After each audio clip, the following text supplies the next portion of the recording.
Mushoku Tensei Vol11 by Rifujin Namagano, cast by RTL Studio. If you are interested in creating your own audio drama like this, please visit rtl.ai and use promotion code RTL to activate your account. Now, enjoy the story. Chapter 1. Coping with the Greyrat Sisters. There's no one more similar to us than our siblings, but there's also no one harder to understand. My ideal family would be one I could actually make sense of. Author, Rudeus Greyrat. After a long, grueling journey, my sisters Norn and Aisha had finally made it to my house in the city of Sharia. At the moment, they were sitting at the dining table, eating something I'd quickly tossed together. Any good? Yeah, it's great. Norn stayed silent. She wasn't eating as enthusiastically as her sister, but she hadn't grimaced or complained either. I was no match for Sylphie in the kitchen, but I'd at least managed to make something edible. Speaking of Sylphie, she'd left for work a little earlier. She'd wanted to stick around, but her responsibilities to Princess Ariel had to come first. I'd chosen to take the day off from school so I could talk things over with my sisters. Once they finished their meal, the three of us moved into the living room. Aisha and Norn sat next to each other on the couch, and I took the chair across from them. After serving them tea and letting them relax for a while, I finally decided to broach the main subject. Well, I guess I should have said this earlier, but it's good to see you two. I'm really glad you made it here safely. Thank you, elder brother. It's a pleasure to be here. My younger sister was wearing a maid uniform as usual. Her outfit had been a bit too big for her last time we met, but it fit perfectly now. In fact, judging from the small patches I saw here and there, it was probably the exact same outfit as before. She seemed to be curious about my house. I'd noticed her neat brown ponytail swaying back and forth as she shot glances around the living room. Norn, on the other hand, was staring quietly at the floor in the manner of a much younger child. She wore a cute blue dress adorned with a few frilly touches, pretty typical garb for children in Militian, but bound to stick out around here. Her golden hair looked a bit longer than Aisha's, but it was hard to tell since she had it pinned up behind her head with a big fashionable clip. It sounds like you really pulled your weight on the trip up here, Aisha. I'm impressed. Naturally, I was very motivated to see you again as quickly as I could, brother dear. Aisha still wore that calm smile, but something about the way she talked struck me as a little odd. Look, this is going to be your home starting today. You can relax a little if you want. Be a bit more casual, maybe? Thank you very much. I appreciate that. But even if we are family, this is still your house. It wouldn't be right for me to impose on you without offering anything in return. I was hoping I could provide some help with the household chores, at least. Yeah, it felt like she was being really distant, or maybe just formal. It was actually making me uncomfortable. Incidentally, my dear sister. Yes, brother dearest? Could you maybe stop talking like that, please? Oh, but I couldn't possibly. You always speak so politely to me. How could I fail to do the same? So this was my fault. I did tend to be a bit formal in my speech app, apparently. It had made Aisha feel like she had to do the same. Okay, well, I'll be more casual with you from now on. By all means, we are siblings, after all. I'm going to continue to address you politely, though, since you're the head of this household. Oh, come on. Just follow my lead, won't you? Well, whatever. It wasn't a bad idea for her to practice speaking formally. Choosing the right tone for a given situation was a valuable social skill, after all. Still, it sounded like Aisha had interpreted my politeness to mean I wanted to keep her at arm's length. Did everyone I'd met over the last few years feel the same way? I sort of defaulted to formal speech in all my interactions, since it felt more respectful, but maybe I ought to try out some casual banter next time I ran into an old acquaintance, since it felt more respectful, that is. Hey, Rudeus, how's it hanging? You've really changed, man. Did you put on some weight, or what? That beard's new, too. What? You're not Rudeus? Damn, changed your name, too. Well, good to see you're still a grumpy jerk, at least. On second thought, maybe not. It's only natural to speak politely with someone you respect, right? Just imagining trying to banter with Rudeus or Roxy made me want to punch myself in the face. Well, anyway, it's good to have you both here. It might take a while for us to get used to living in the same house, but we'll figure it out. Of course. Her enthusiasm was palpable. It reminded me of the way Priscilla got when you dangled a slab of meat in front of her. I felt like Aisha would do anything I asked her to right now. Norn, on the other hand, still wasn't saying anything, and the expression on her face looked kind of gloomy. I got the feeling she hadn't come to stay with me willingly. The way we'd been reunited probably hadn't helped matters either. From her perspective, I'd wandered home drunk with a strange woman on my arm. For the moment, it seemed best to take things slow and treat her with care. Anyway, I had no idea you'd gotten married to Sylphie. When did that happen, anyway? You must have been surprised too, right, Norn? I don't really remember Miss Sylphie that well. That was a little disappointing, but it made sense. Aisha had studied basic etiquette with Sylphie back in Buena Village, while Norn hadn't spent that much time with her. So, what's the story, brother dear? What happened to that heiress girl you were with before? I wasn't eager to revisit that topic, but it made sense. They were curious about it. Well, you see, smiling awkwardly, I took a few minutes to fill my sisters in on the recent developments in my life. I started off with my return to the Fitoa region, where I split up with Eris and became an adventurer. I mentioned that I'd contracted a disease and headed to the University of Magic in hopes of finding a cure. And then I explained that I'd met Sylphie here, and she'd managed to cure my illness. Of course, I didn't specify that the illness was erectile dysfunction, or the means by which Sylphie had cured it. That's not the sort of thing you talk about with a pair of 10-year-old girls. I did make sure to mention Sylphie was in a slightly tricky situation that required her to dress as a man in public. Princess Ariel had already given me permission to explain this to anyone who I thought needed to know. To be honest, it might have been smarter not to tell my little sisters about this. They were still just children, after all. But if they were going to be living with us from now on, they'd inevitably figure out the truth at some point, or at least start to harbor some suspicions. Considering the trouble that could cause down the road, I opted to give them a basic outline of the situation up front. And that brings us up to the present, I guess. After 5 minutes or so, I'd covered all of the most important events. Norn was still staring at the floor with a troubled look on her face, but Aisha was studying me with concern. So is your disease gone now, then? For good? Yeah, I'm fully cured. Nothing to worry about. I'm still doing a rehab session every few days, though. Okay. Oh! I almost forgot! What is it? I've got something for you from Dad. He told me to hand it over right away once I found you. Popping up off the couch, she dashed up the second floor. Before long, she was trotting back down the stairs with a rectangular box in her hands. Here you go. For some reason, the thing was secured with 3 large locks. It never hurt to take extra precautions, of course, but this just felt like just broadcasting to the whole world that there was something valuable inside. Then again, maybe the locks were just there to keep Aisha and Norn from poking at the contents and possibly losing them. I used a touch of magic to snap all 3 locks open simultaneously. Oh. I've got the keys here if you want. Ah, thanks. Aisha had frozen in surprise with a ring of keys in her hand. I took them from her and dropped them in my pocket, not that I needed them. Now, time to open the mystery box. Wow. Well, this was a stash, all right. There was a significant amount of money inside, including a dozen or so king's dollars and a small hoard of various precious metals. It was hard to appraise their exact value at a glance, but they'd fetch a pretty penny if I sold them all. This had to be the financial support Paul had mentioned in his letter. If I used it wisely, this would be enough to keep my family afloat for a decade or so. I'd have to make sure I didn't spend it carelessly. There were also 2 sheets of paper attached to the inside of the box's lid. I pulled them off and took a look. The first was the same letter from Paul that had already reached me a few days earlier, but the second was a message from Lilia.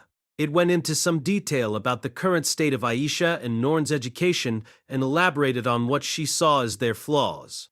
In Lilia's opinion, Aisha was a talented child who rarely failed at anything she tried, but this had left her with a swollen head. I was advised to be strict with her. Norn was an ordinary little girl, but constantly being compared to her sister at school had left her sullen and withdrawn, putting up a tough front for all to see. I was asked to treat her gently and with kindness.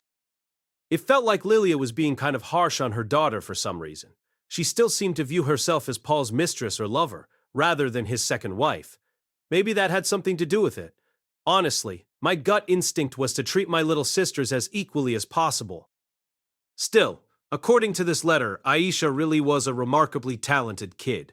As of a year ago, Lilia had basically run out of things to teach her. She had a good grasp on reading, writing, math, history, and geography. What was more, she was skilled at cleaning, laundry, general housework, and cooking. She'd even reached the beginner tier in the water god style and with all 6 of the basic elements of magic too. While she'd been enrolled in a school at Militian, Roxy and the others had shown up soon afterward, so Aisha had spent barely any time inside a classroom of late, and even so, she'd gotten this far. It was no wonder Norn had a bit of an inferiority complex. Norn was basically an ordinary kid. She had no notable strengths or weaknesses academically, which put her well ahead of where Eris was at her age, at least. In most classes, she landed right in the middle of the pack, or just a bit below it. Her life had been seriously disrupted by all this travel, though. Given the circumstances, you could say she was actually doing pretty well. She definitely hadn't given up on improving. At least, there weren't any other messages in the box. I'd been hoping for a few words from Roxy, honestly, but these were intimate family letters, so she'd probably refrained out of politeness. Okay then, once you're both settled in, I guess our next step will be to get you back in school. What? No! For some reason, it was Aisha who immediately piped up to object. I was a little surprised by that. Maybe her last experience in the educational system hadn't been too pleasant. I don't have anything left to learn in school, Rudeus. I worked really hard so I could be a good maid for you. Okay, but I want to be your maid. You promised, remember? Look, I've still got that thing you gave me. undoing her ponytail, Aisha showed me what she'd used to keep it in place. It was part of the forehead protector I'd given her back in the day. She'd altered the protective metal plate to turn it into a hair ornament. I had to admit it made me happy to see that she'd been holding on to that thing all these years, but that had nothing to do with the topic at hand. Honestly, I was okay with her not attending school if she didn't want to. Your desire to learn new things is more important than whether you're sitting in a classroom all day. And if you lack that desire, attending school is just a waste of time. I sure hadn't gotten anything out of my time in junior high school. That said, Paul's letter had clearly instructed me to get both of my sisters enrolled in school. The concept of mandatory education wasn't really a thing in this world. But even so, okay, well, I want you to take the entrance exam for the University of Magic at least. I'll make up my mind based on the results. Huh? Ooh, I get it. Okay, no problem. Aisha's smile was full of confidence. She seemed convinced she could score top marks on any test I threw at her. Of course, if she could manage that, then it was probably fine for her to stop attending school, and I'd be able to justify my decision to our father. Norn, why don't you take the test too while we're at it? Norn's eyes flicked toward me when I spoke, but she didn't move her head. This was starting to get to me. Was the kid going to give me the silent treatment for the rest of my life, or I think I might fail it, though. It felt like the first time she'd actually spoken to me, which wasn't true at all, of course, but I still felt kind of relieved. It kinda hurt to be ignored, you know? Don't worry too much about that, Norn. Anyone can get into this school if they have enough money.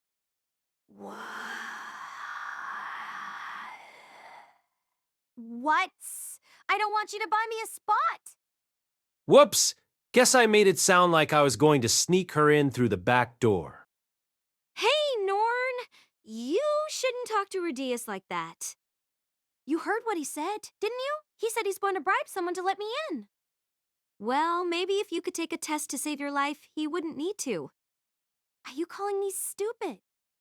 Norn grabbed her sister by the hair. Aisha grabbed Norn's wrist right back and took a swipe at her face. In the blink of an eye, they were pulling and scratching at each other furiously, but not too effectively. In a way, it was almost nice to see such a normal fight between two children.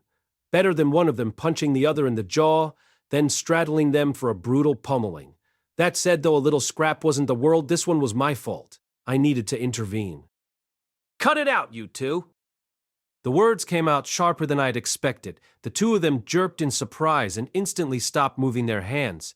Norn looked down at the floor again, her expression even more sullen than before. I could see tears gathering in her eyes. We had a bit of a problem here, clearly. She was even more sensitive about this topic than I'd expected. Let me explain, Norn. The university in this city lets everybody attend, regardless of their age, race, or talents, as long as they can pay the fees. I didn't mean that I was going to pay someone off to let you in. Sniffling softly, Norn wiped the tears from her eyes but didn't reply. You remember my tutor Roxy, right? She went here too. It's a good school, with lots of nice professors who can teach you all sorts of things. You might just find something you're interested in there. I'd started to say that she might find something she was better at than her sister, but thought better of it mid-sentence. This definitely wasn't a good time to be comparing them. Norn kept staring at the floor for a while, but eventually she spoke. Okay, I'll take the dumb test. As soon as the words were out of her mouth, she pushed her chair back loudly and walked out of the living room. Norn, we're not done talking yet.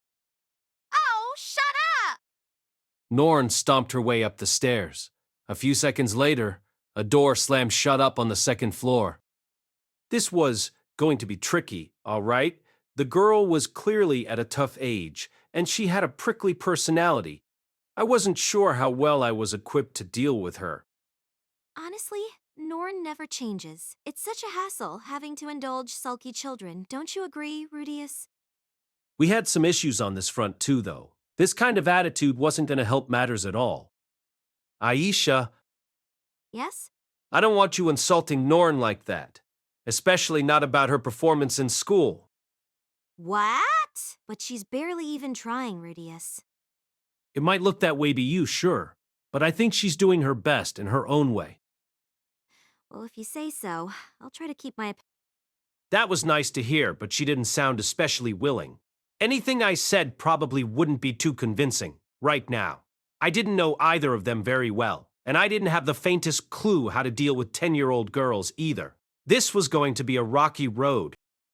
Early that afternoon, I left my two sisters at the house and made a trip to the University of Magic. I made a beeline for the faculty offices, tracked down Vice Principal Janius, and quickly explained the situation. They were both attending other schools previously, yes? I think they should be able to keep up with the introductory courses then. It would be best for them to take the exam at their earliest convenience. After a little discussion, we settled on 1 week from today for the date of their test. They wouldn't have much time to study, but that wasn't really an issue. I must say, I'm rather excited to meet them. If they're your sisters, they must be quite talented. One of them is a bit of a prodigy, but the other's just an ordinary girl. I do hope you're not just being modest again. Why, I half expect them to both be capable of silent spellcasting. No, nothing of the sort. As we engaged in this polite back and forth, an unrelated thought popped into my mind. By the way, Vice Principal Janius, do you happen to know if Badagati is on campus today? Sir Badagati? I don't believe I've seen him today, no. All right then. For such a big, loud guy, Body could be real elusive when he wanted to, but when he did decide to make an appearance, he was impossible to miss. If you have some business with him, I could pass along the message. Nah, it's nothing urgent. I'm just hoping to sit down and have a talk with him about a mutual acquaintance of ours. I think there might be a misunderstanding I could clear up. Understood? Should I happen to see him, I'll certainly let him know. I thanked the vice principal politely for his help, then went on my way. I'd meant to head straight home afterward, but had some spare time, so I dropped in on Nanahoshi instead. I knocked at her door and stepped inside, but I found her research room empty.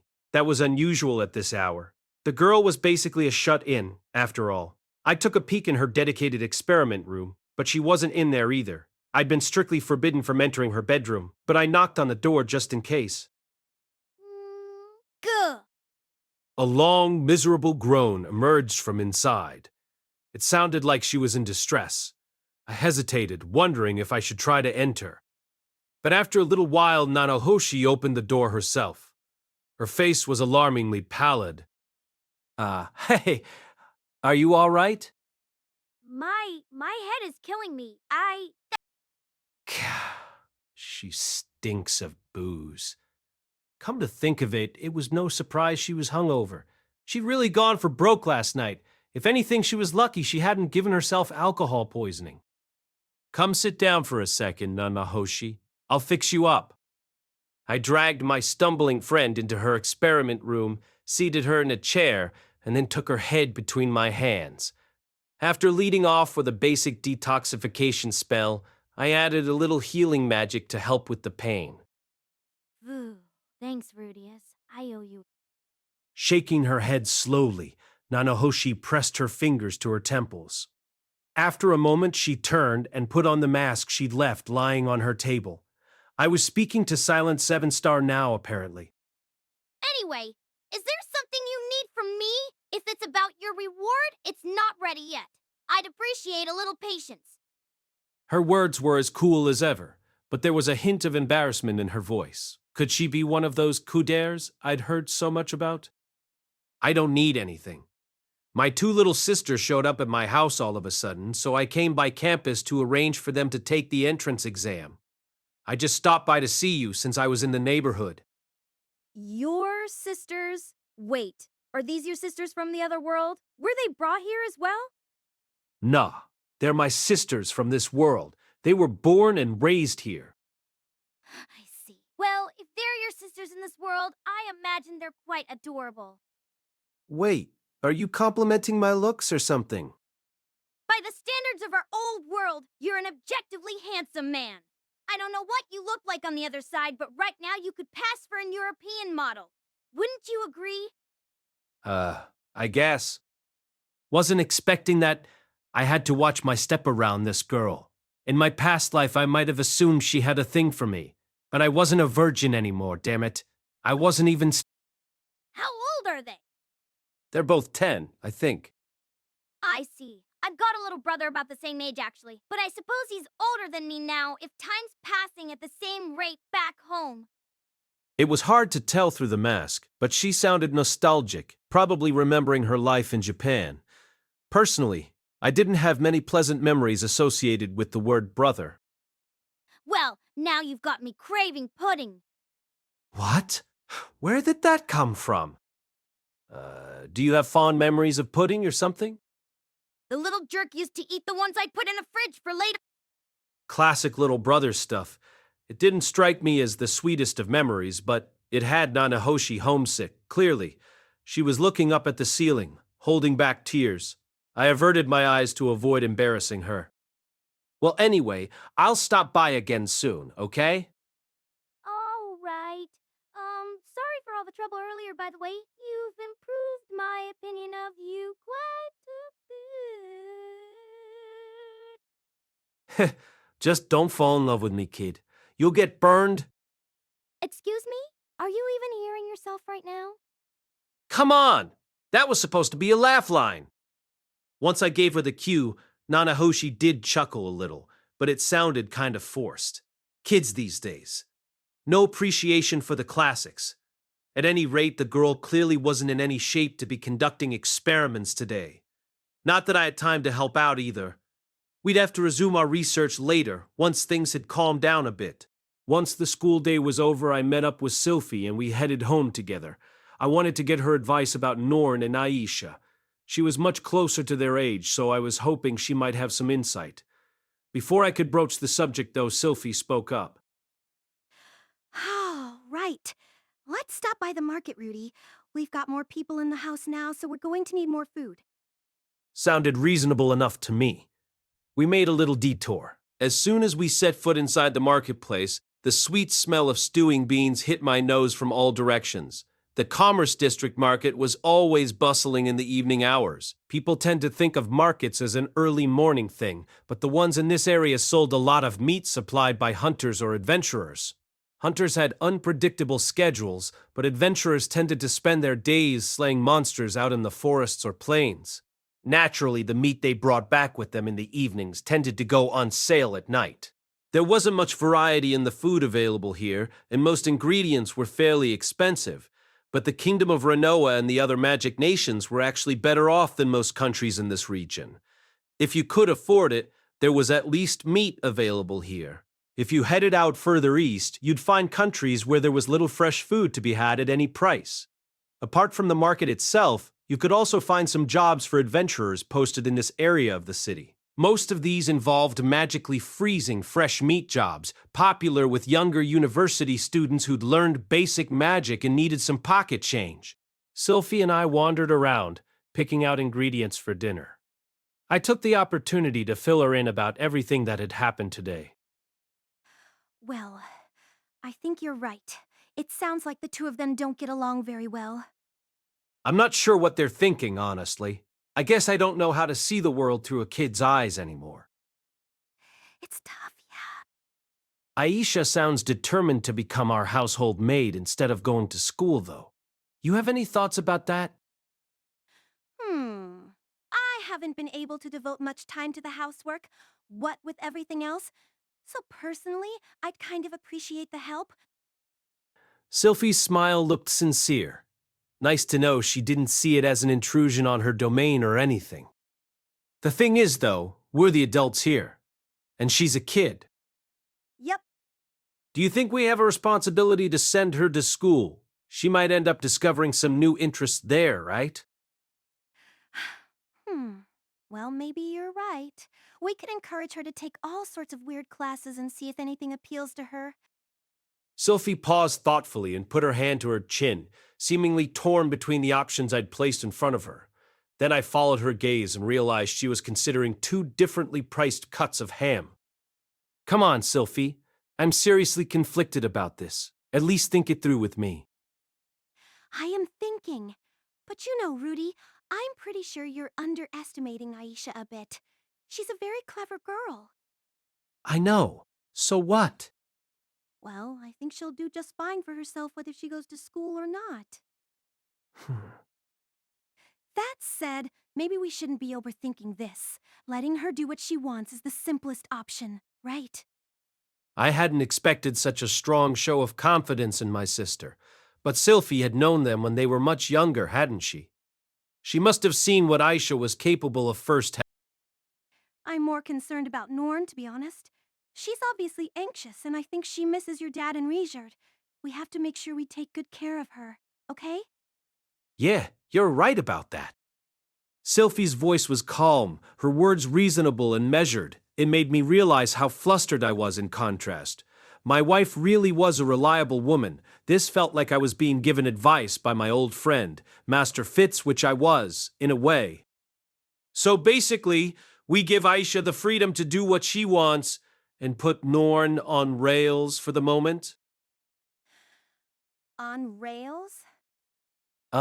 It means we set a path for her to follow, basically. Oh, okay, yeah. I think that sounds good. Was it really okay to treat the two of them so differently? Well, Aisha was much further along than Norn right now. Ignoring that fact and treating them exactly the same wouldn't make much sense. Recognizing their differences wasn't the same as playing favorites. That said, Rudy, it's ultimately your decision. Sorry if I sounded a little bossy. Nah, you were a big help. I think I know how I want to approach this now. I won't be able to help out that much, though. I still got my duties with Princess Ariel and all. Her job did keep her away from home a lot, and she always seemed guilty whenever that caused me even a minor inconvenience. Sometimes I felt like her job caused her more stress than she was letting on. We were married now, after all, and there was the possibility I'd ask her to quit. On an impulse, I decided to follow up on this thought. Tell me something, Sylphiette, my dear. What is it, my dearest Rudeus? Let's say I told you quit your job with Princess Ariel before we got hitched. What would you have done? I tried to phrase the question as lightly as possible, but when Sylphie turned to me, her expression was very serious. I might have turned you down, I guess. Huh? That actually stings a little. Maybe I should have built up to the question more gradually or something. Well, okay then, so, She'd pick Ariel over me, huh? Right? Oh, don't get the wrong idea, Rudy. I love you very much, you know that. I mean, there's more to it than that. Even, I barely know how to explain it, to be honest. It's this big, warm jumble of feelings. She really was too cute when she got thrown off balance like this. Well, I guess they're all different kinds of love, basically. I mean, for one thing, I really want to have a baby with you. As she spoke those words, Sophie reflexively rubbed a hand over her belly. Now she had me blushing as well. Had she forgotten we were in public? But I love Princess Ariel too, you know.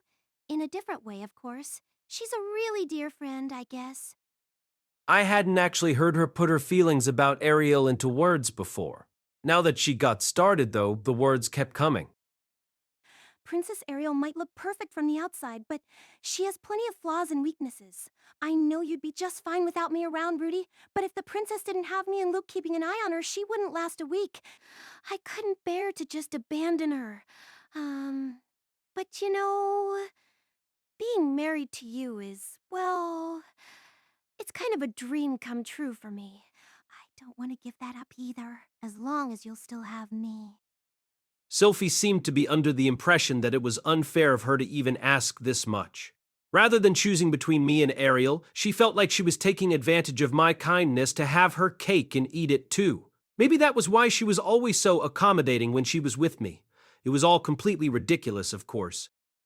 Instead of responding, I leaned over and planted a kiss on Sophie's cheek, prompting hoots of amusement and a few jeers from all around us. We'd clearly attracted some attention.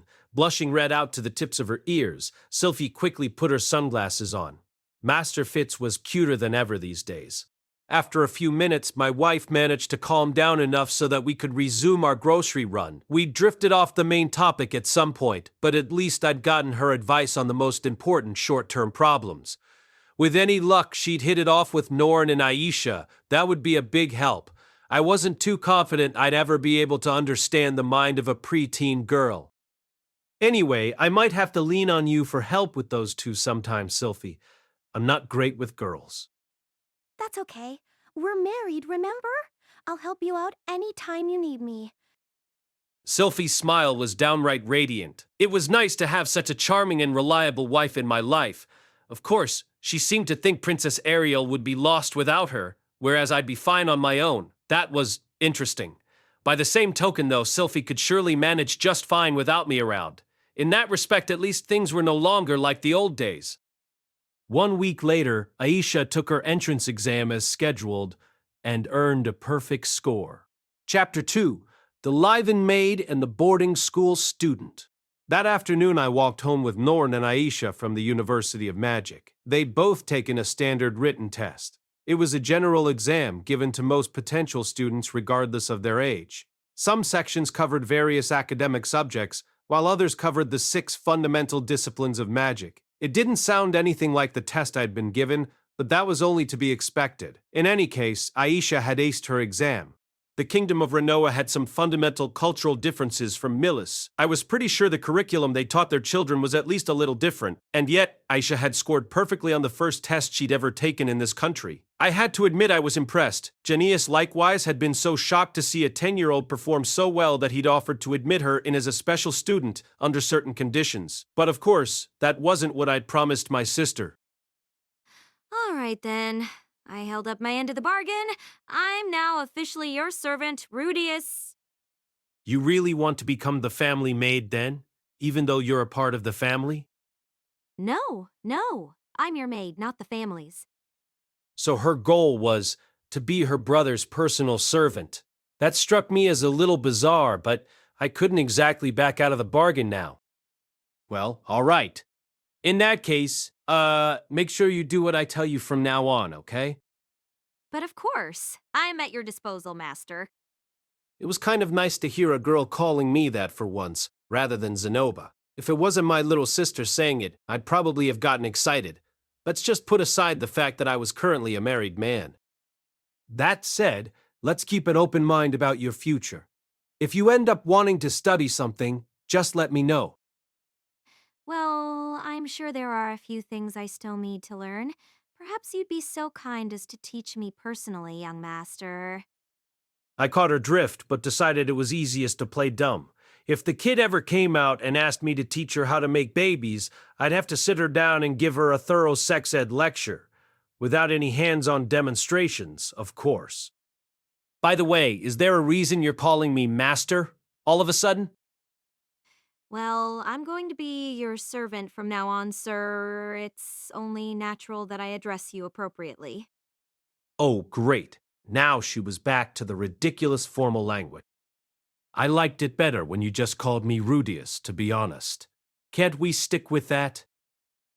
I'm terribly sorry, but I need to maintain at least a semblance of professionalism. The kid had a solid vocabulary. No wonder she'd done so well on that test. No point in pushing the issue for now. Sylphie might look at me a little funny for a while, but I felt like Aisha had earned the right to do what she wanted. Okay then, make sure you consult Sylphie before you take on any jobs for yourself, got it?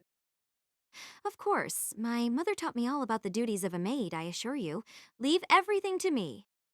Folding her hands in front of her, Aisha bowed deeply to me. Apparently, I now had a little sister maid. I had to admit, the words had a strangely powerful ring to them. They sounded better than housekeeper or dropout anyway, which is probably what they would have called her back in Japan.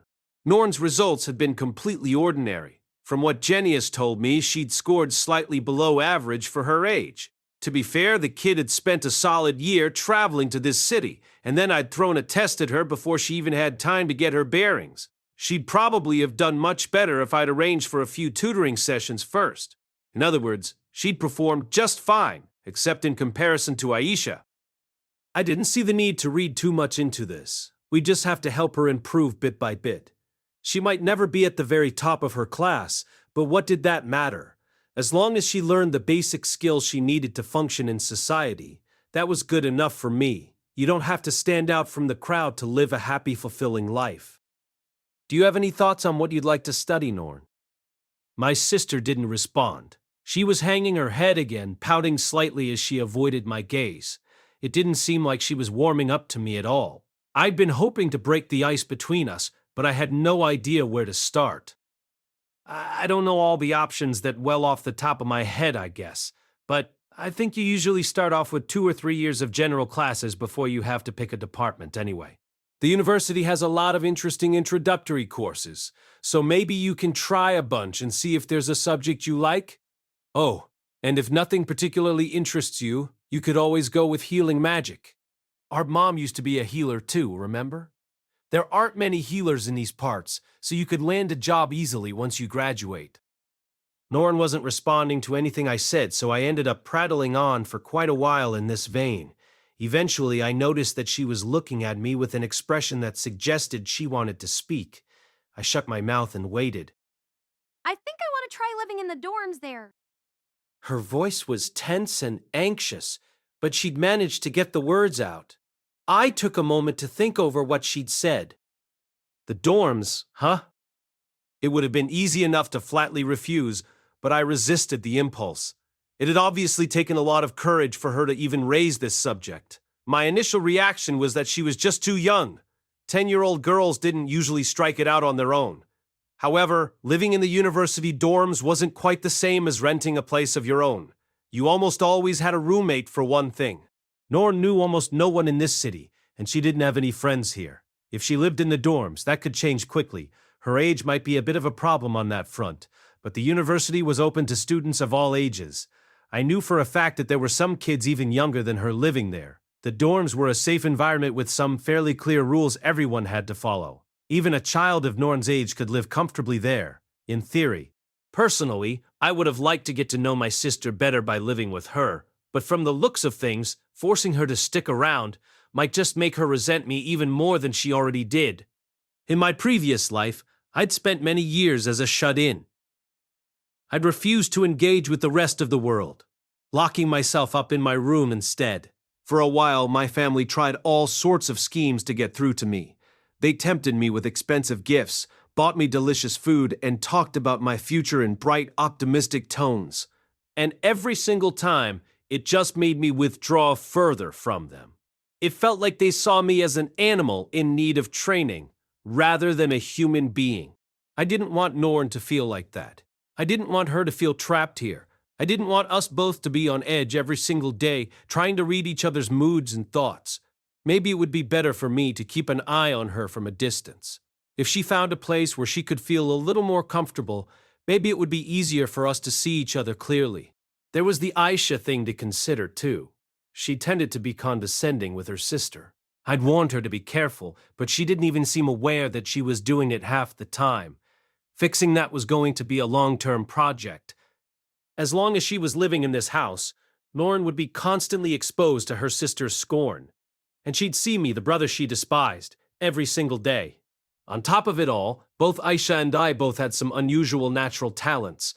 I didn't think of myself as a world-class magician or anything, but most people considered me highly skilled. It's tough to grow up normal in a house where your siblings are exceptional.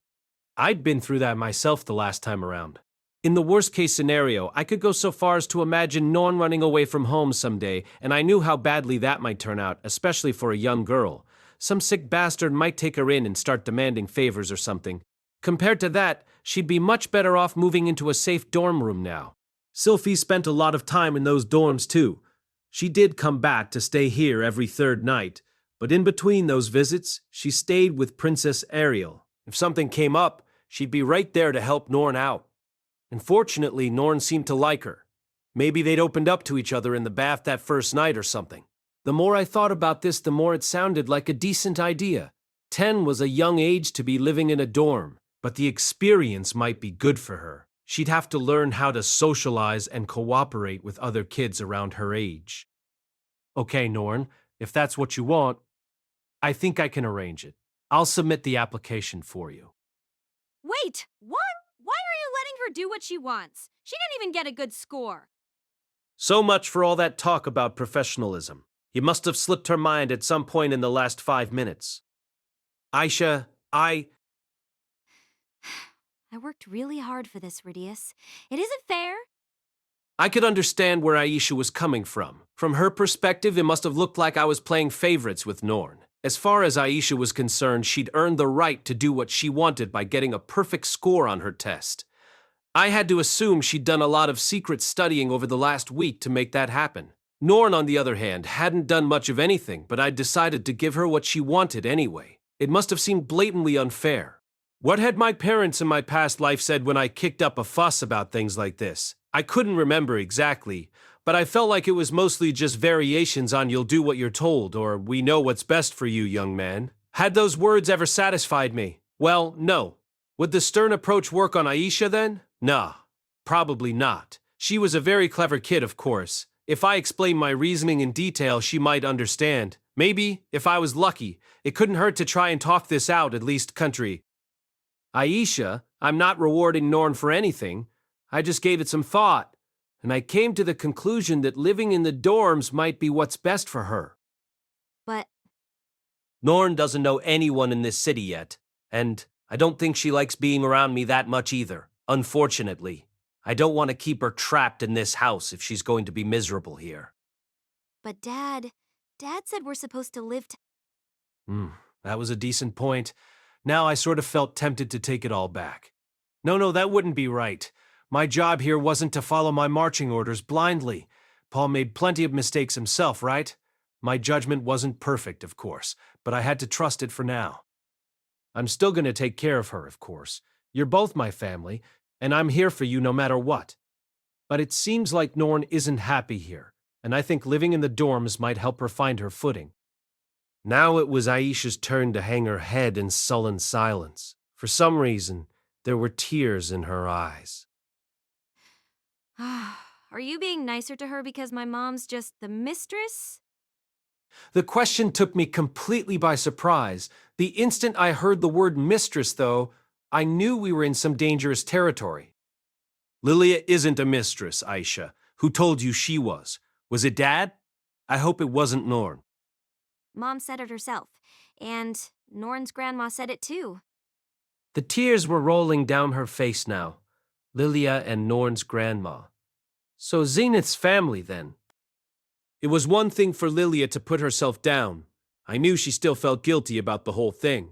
That was why she consciously continued to play the role of the family maid rather than acting like my mother's equal. Maybe it was natural that she'd expect Aisha to behave the same way toward Norn, Zenith's daughter. I had to assume that Paul treated both his girls the same. But, in Lilia's mind at least, the two of them weren't equal.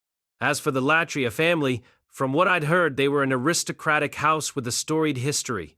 I'd only met my aunt, Therese, who wasn't a bad person, but as a group, they probably had some very fixed ideas about adultery and social status. They'd probably doted on Norn while ignoring Aisha altogether.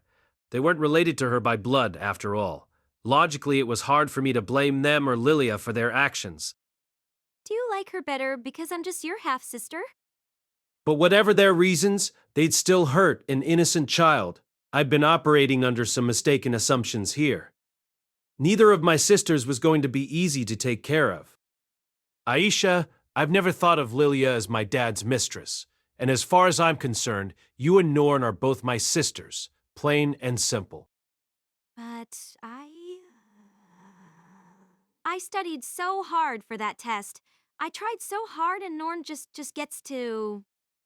In between sniffles, Aisha stammered out more complaints, so she had crammed secretly for the test. That must have been stressful. I'd only given her a week's warning after all. She'd obviously earned that perfect score. Listen, Aisha. What? It might be hard for me to explain this, but I do understand. I know you worked really hard, and I'm proud of you. That's why I agreed to let you do what you wanted. But you said Norn can go live in the dorms, and she...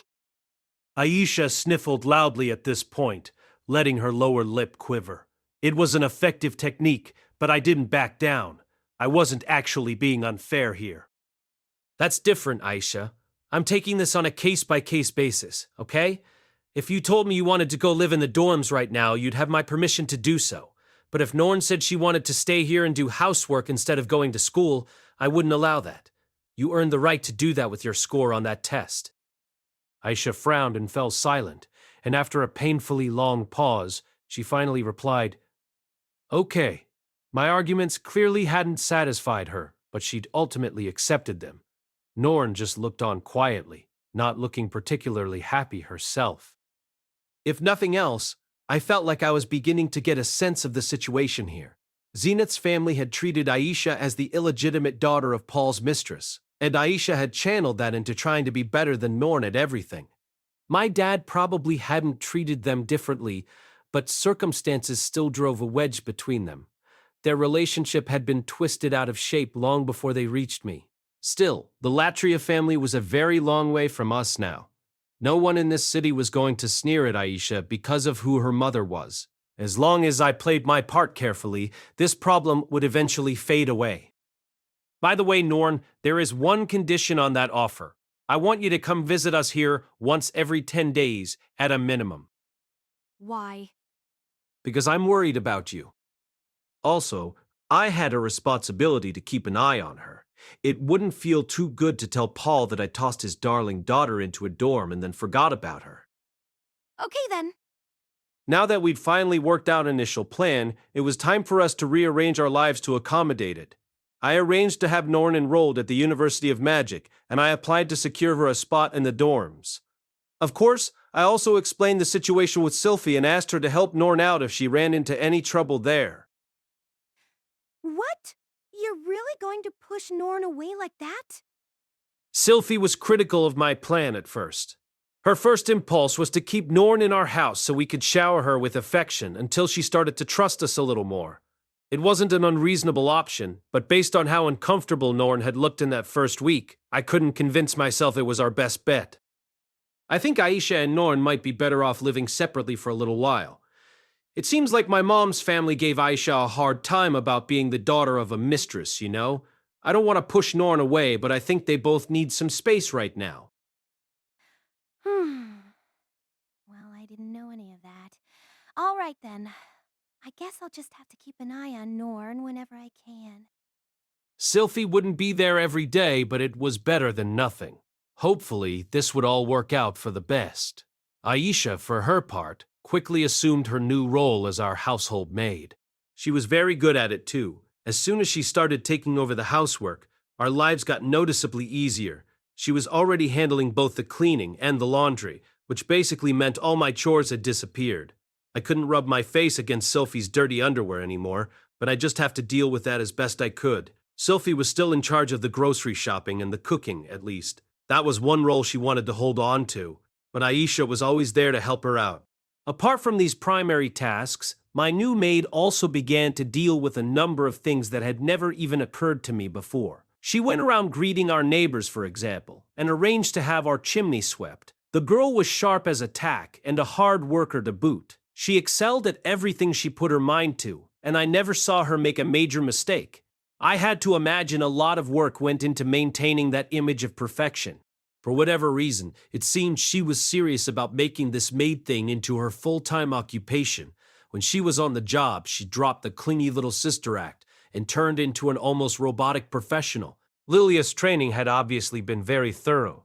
In general, Aisha spent most of her working hours helping out around the house. When we got home, she'd help Sophie with dinner or help me get a bath ready. When we were bathing, she'd lay out a change of clothes for us, then brush Sophie's hair afterward. And on the nights when Sophie went back out for her night shift, she'd bring her coat to the door and see her off with a polite bow. Sophie, who wasn't used to being fussed over like this, reacted awkwardly to Aisha's attention. It was always fun to watch them interact. When we had guests over, Aisha also made sure to keep them happy and entertained. Not that this happened very often. The only person who'd stopped by recently was Nanahoshi, seeking to formally thank me for my earlier help.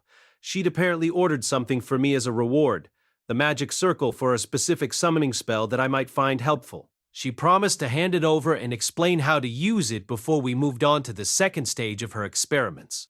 Aisha had jumped at the chance to lavish her hospitality on her guest. She'd drawn a bath for Nanahoshi, prepared her a change of clothes, and even helped her wash up in there.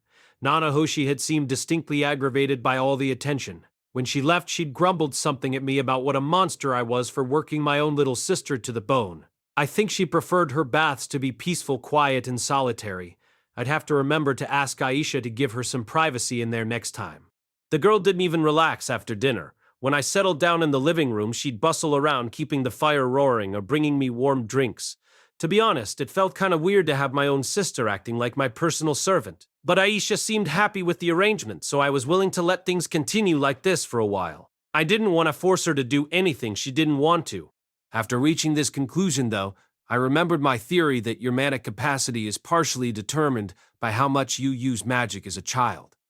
If Aisha wasn't going to attend school, I could at least give her a little training in magic. At the age of 10, her mana capacity probably wasn't going to change that much, but it wasn't set in stone either. And she'd be better off knowing at least intermediate tier offensive magic too. The beginner spells were enough for an ordinary person living a peaceful life, but the intermediate ones were more useful if you ever needed to defend yourself. Aisha, come over here. Let's practice magic for a while. Ooh, are you going to teach me Rudeus? Really? Aisha trotted over to me with a big smile on her face. For all her discipline, the kid tended to let the cool-headed maid character drop whenever she got emotional about something. She still had a ways to go before she'd be a match for Lilia. Yeah, I think it's a good idea for you to learn a little more. I know you might not be that interested, but I am, though. Of course I am. Please go right ahead. she said, hopping up into my lap. The girl could be awful cute when she wanted to. Our first tutoring session was a productive one. Aisha already had a good grasp of the fundamentals. She hadn't taken the time to learn the intermediate spells, but I got the feeling she could have picked them up fairly quickly from the right textbook. She wasn't capable of silent spellcasting, though.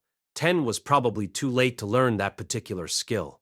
I ran through a few things, then gave her a simple homework assignment, to use as much magic as she could every day until her supply of mana ran dry.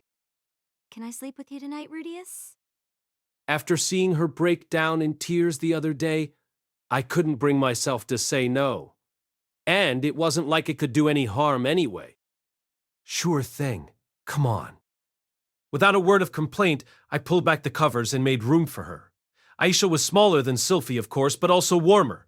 In a cold climate like this, It never hurt to have another heated, huggable pillow in your bed. Of course, this was all purely innocent. Apart from the fact that she was my sister, she was also just a kid. She seemed to have learned a few double entendres at some point, but she probably didn't really understand them. There was no reason to feel too awkward about any of it. If Aisha did eventually develop some sort of a crush on me, I'd just have to convince her to give it up. I don't know if sister kissing was inherently immoral or anything, but I liked my family the way it was, and that was how things generally went on the nights Sylphie was away. The real problem arose on the next night my wife was around. Specifically when we got into bed together. Now that my little sisters were living with us, I decided to hold off on our intimate activities for a while. But when I had a beautiful woman lying next to me, it proved impossible to resist. Normally, I could have contained myself, but normally I had the opportunity to blow off some steam on my own. Unfortunately, Aisha tended to follow me all around the house. I had no privacy these days, and I wasn't about to start pleasuring myself in the school bathrooms or something. The idea was kind of depressing, especially for a happily married man. Unable to find a good solution, I ended up letting things build up for quite a while. I was a young, energetic man. After a solid week with no release at all, I was about ready to explode. And right next to me, there was a cute woman. A cute woman who loved me, never said no, and had earnestly promised to have my baby. The idea of holding back seemed ridiculous, so I didn't. I ended up going a little overboard, though. I'd locked the door beforehand and used some basic earth magic to muffle the sounds, but hopefully Aisha hadn't peeked in through the keyhole or anything. Wow, you were really something today, Rudy. By the time it was over, Sylphie was exhausted. She was drenched in sweat, and her hair was all messed up in a very alluring way. After a few minutes of pillow talk, we wiped ourselves down with towels, put on our usual night clothes, and sat down on the bed together. Our night clothes were made of a soft, comfortable fabric, but they were a bit plain-looking, more like sweatsuits than pajamas. Sylphie seemed to think hers wasn't too flattering, but I personally disagreed. When I looked at her sitting on the bed, it felt like I'd coaxed a girl from the track team into my room or something.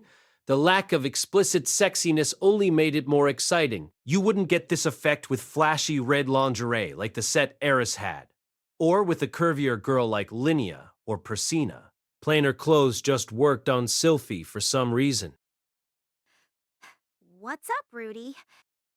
At some point, while I was thinking all this, I'd started running my hands along my wife's slender body from behind. I was very fond of her body. Sylphie wasn't the most curvaceous, but she wasn't flat either. There was almost no fat on her, but she was still soft to the touch. Just touching her like this was enough to get my lightning rod pointing toward the heavens. Do you want more? No, you've got work tomorrow and everything. I'll be good. Just let me rub your chest in the morning, please. I'll be okay. Don't be silly. There's no need to hold back. Come here, Rudy. My self-control instantly collapsed into its component parts and disappeared into the wind. The word restraint no longer held any meaning for me. Ripping off my clothes roughly, I pressed my hands together and executed a beautiful swan dive toward my waiting wife. Moving on, then... Norn had been rather docile for the last few days as we prepared for her move to the school dorms. She didn't say much of anything to me, but it wasn't like she was being hostile either. She came when I called for her, and she listened when I asked her to do something. But it sure didn't feel like we were getting any closer. I was still hoping to improve our relationship, of course. I'd actually tried inviting her to take a bath with me the other day, thinking it might be a decent way to break the ice. Unfortunately, she just grimaced and said, "Does." No. Aisha promptly popped her head into her room and volunteered to go with me instead. She ended up washing my back and giving me a nice little massage. That girl really could do anything she set her mind to. She was even good at rinsing people down. Not that I wanted her pursuing any career where that was relevant. Within a few days, I managed to finalize the arrangements for Norn's enrollment at the university. Her roommate was a fourth-year student, like Nana Hoshi. I'd been hoping for a 5th or 6th year since I knew more people in those classes. The girl also turned out to look something like a parrot-human hybrid. She had a big, colorful crest on her head that twitched when she was excited or upset. I wasn't sure if her people were demons or beast folk, but it didn't really matter. In any case, her name was Marissa, and I hadn't heard anything bad about her. Come to think of it, this school had a really diverse student body with lots of mixed-race people. I'd have to remind Norn to mind her manners and not say anything that might offend someone. I did try to introduce myself to Marissa, by the way, but when I approached her with a smile, she flinched in fear and ran for her life. I didn't even get to say a word to her. Given that reaction, it was probably best if Norn didn't mention she was related to me at school. Lots of people seemed to think I was the boss of some sort of gang. The last thing I wanted was for my reputation to scare kids away from making friends with her. No point in worrying about that now, anyway. Trying to fix all Norn's problems for her would be way too overbearing. If I needed to, I could always turn to Sylphie, Luke, and Ariel. They were incredibly popular, and always seemed to draw a crowd wherever they went. Spending time with them might help Norn learn some social skills. Then again, there was a chance their fans would just get jealous of her. But maybe that was the kind of adversity she needed to learn how to face. Why does this stuff have to be so damn complicated anyway? At the end of the day, Norn needed to face up to this herself. It was best for me to keep out of it until something actually went wrong. For now, my job was to watch quietly. I was still nervous as hell about it, though. Soon enough, the day of Norn's departure arrived. When I saw her that morning, she was already wearing her new uniform and carrying her bag. Before she left, I gave her a few important things to remember. First, she needed to respect the dorm rules. Secondly, she needed to take her studies seriously. And thirdly, she needed to be respectful to any demon she ran into. I had a lot of other things I wanted to say, but it seemed best to keep it simple for now. Oh, right. One more thing. If you get into any trouble at school, make sure you tell me or Sylphie about it. Okay. She replied quietly, studying the doorframe next to me. Was she ever going to start looking me in the eyes? I was starting to feel kind of anxious about it. Remember to brush your teeth when you wake up and before you go to bed. Yeah. Make sure you take your baths too. Right. Don't forget to do your homework either. Sure. Let's see. What else? Oh, right. Try not to catch any colds. Well, now she was glaring at me. That was something, at least. Interlude, master/servant relations. Let's go back in time a little. Before we tell the rest of this story, I want to mention something that happened about a week before Nanahoshi's breakdown. Master, take a look at this. The instant I set foot inside Zenoba's laboratory that day, he called out to me, trotting over with a box in his arms. His face was shining with pride. What is it? It's an arm from that doll we've been studying. Setting the box down on a nearby table, Zenoba took out its contents, a long, slender object covered in cloth. Unwrapping it, he revealed the artificial arm in question. He'd sliced it up into sections like a carrot. When I looked closely at the places where the paint had chipped off, I noticed what looked like seams in its surface. I tried cutting along them just to see what might happen, and this is what I found. Picking up one of the slices, Zenoba turned it so I could see the cross-section. It was covered in an intricate pattern that reminded me of a barcode. This had to be a magic circle of some kind, but it was a peculiar one, totally unlike anything I'd seen Nanahoshi make. It wasn't just that cross-section either. Similar patterns were present on every single section of the arm, both the front and back surfaces, and they were all slightly different from each other. Even the ones that shared a section weren't identical. Wow! Okay, I didn't expect the arms to be packed full of magic circles. Honestly, it's interesting that they're all so different from each other, too. Looking at them for a while actually got me feeling kind of queasy. It almost felt like we were studying the nervous system of a dissected human body or something. I had no idea there even were seams on that thing. They must have been really subtle. Well, they were mostly hidden by the paint. It would have been impossible to notice them without first chipping it away. I see. This was Zenoba's first big breakthrough in his research, and he was obviously very excited about it. I wasn't quite as jazzed since I'd assumed from the start there had to be some sort of complex magical technology animating the thing. Its movements were very smooth and coordinated, now that I think about it. I guess you need a lot of magical circles to make that possible. Oh! Can you tell what function these patterns would perform, Master? Nope, never seen anything like them before. Were all of these necessary just to move the arm? Maybe you needed to have a chain of magic circles all throughout the body to control and coordinate its movements. There was always a chance they served some totally different function, too. It was impossible to tell without further research. Until I encountered it, this thing had wandered around that house every night, cleaning up and attacking any threats that it identified.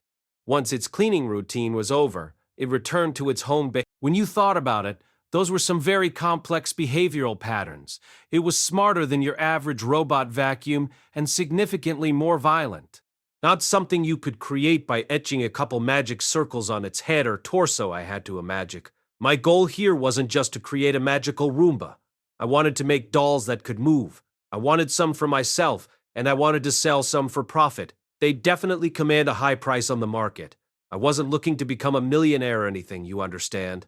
I just wanted some financial security. If I got myself a massive windfall, I'd probably just get careless and squander it. There was also that whole plan about using my work to improve the reputation of the super to consider, although that was kind of a separate issue. In any case, this was all just a pipe dream for the moment. But maybe, one day I'd have the robot made of my dreams. I'm guessing the magic circles most directly responsible for its movements are probably in the head or torso, Zenoba. Try to be careful if you cut there. Of course, Master. In retrospect, I think this discovery was the reason Zenoba was able to come up with his helpful suggestion when Nanahoshi had her meltdown later. And, thanks to that suggestion, Nanahoshi succeeded in the creation of her own multi-layered magic circles. She even realized her goal of summoning things from a parallel universe, which she'd very nearly given up on. One day, we'd surely realize our own dream of creating the perfect maid robot. And maybe that day would come sooner than expected. Lately, that thought put a spring in my step whenever I headed over to Zenoba's lab. Coming in, Zenoba. I knocked once at my friend's door, then stepped into his chambers. I found myself face to face with a woman who stood by the entrance like she was on guard duty. She wasn't a supermodel, but she had a kind face. "Oh, hey, Ginger! It's good to see you again." For a moment, the woman studied me suspiciously. But when I greeted her, she relaxed and bowed her head slightly. Hello, Sir Rudeus. It's been too long. Her name was Ginger York, and she was a former knight of Shirone and the loyal bodyguard of Third Prince Zenoba. Seeing her again made me feel a bit nostalgic. I've meant to stop by and say hello, but things have been a bit hectic. Don't worry about it. I should have come over myself, honestly. You escorted my sisters here free of charge, and I didn't even take the time to thank you. I ought to be thanking you. Miss Aisha saved us a great deal of time on our journey. Ginger stepped aside with a smile, and I headed into Zenoba's laboratory. Zenoba and Julie were hard at work at their own projects, as always. Zenoba was sketching diagrams of the magic circles he'd found inside the doll, and Julie was working on her latest figure with a small chisel. That project looked close to completion, so I headed over to inspect it first. How's it coming along, Julie? I think it should be done soon, Grandmaster. What do you think? Hey, that's not half bad. It looks a little too handsome to be Zenoba, though. That's not true. Master's handsome, too. Her sculpting was still a bit sloppy, but she was starting to get a good grasp on the fundamentals. I could offer a few criticisms on the fine details, but since the kid seemed to have a knack for this, it was probably better to let her keep figuring things out for herself. I glanced over in Zenoba's direction, but it looked like he needed some time to finish up. It was at this point that I noticed Ginger was staring at me. What is it, Ginger? Oh, it's nothing. I was just thinking, you've done a lot of growing up, that's all. Well, of course I did. It's been, 4 years since the last time we saw each other? I felt like a lot of people had been commenting on my appearance lately. Maybe I was starting to develop some sex appeal or something. If I hadn't married Sylphie, maybe I could have built myself a harem. The idea had a certain appeal, but it would probably be kind of stressful in practice. I was satisfied with my sex life as it was, anyway. By the way, Ginger, what are you planning to do next? I intend to stay here at Prince Zenoba's side. Oh, so you're resuming your duties as his bodyguard? That's right. I've completed my other mission and my family back home is being taken care of. The woman's loyalty really was impressive. She protected Lilia and Aisha for years at her master's command before finally seeing them to safety. Had Zenoba shown her any appreciation, though, or even thanked her? Probably not. The guy wasn't the most thoughtful of employers. Hey, Zenoba, don't you think you should give Ginger a reward for all her hard work? Sir Rudeus? I wouldn't presume to ask. I suppose you're right. Is there aught that you desire, Ginger? Speak freely. The prince could sure sound pompous when he wanted to. Ginger seemed taken aback by this development. This was presumably the first time Zenoba had given her any sort of recognition for her efforts. After thinking it over a few long moments, she dropped to one knee, lowered her head, and spoke. Well, then, my lord, would you allow me to see to Julie's education? I understand that she is Sir Rudeus's pupil, but her manner ill befits the servant of a prince. Very well. I shall allow it. Thank you, Prince Zenoba. This really wasn't what I'd had in mind. I mean, educating Julie was ultimately for Zenoba's good, not Ginger's. Then again, maybe there was some unspoken rule that slaves weren't supposed to receive too much education. Humanity was driven out of the Garden of Eden because they ate the fruit of knowledge. Stay ignorant, and you might be perfectly happy to spend the rest of your life dancing around with a fig leaf over your crotch, singing yada all day long. That's why kings prefer their subjects to be as clueless as possible. The less you educate them, the less likely they are to rise up against you. Of course, you're also sabotaging their ability to learn new skills and become more useful, but that's a trade-off lots of rulers are willing to make. In any case, I guess it would have been tricky for Zenoba to grant Ginger a more typical reward like land or treasure anyway, given his current position. She probably realized that and kept her request modest out of loyalty. Well, all right then. Back to the grind, I guess. How far have you gotten? I was planning to work on the legs next, Master. Yeah, I've been thinking about that, and I feel like it might be better for us to thoroughly study the circles from inside the arms first.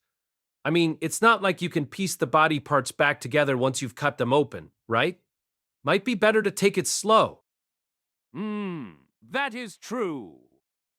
Maybe we can bring in Cliff and Nanahoshi to take a look. They might notice something that we're missing. Zenoba and I leaned over the table and discussed our plans at some length before ultimately deciding to start dissecting the doll's second arm for comparison to the first. Just as we were about to get started, though, I noticed Ginger standing next to me. It looked like she had something to say. Do you need something, Ginger?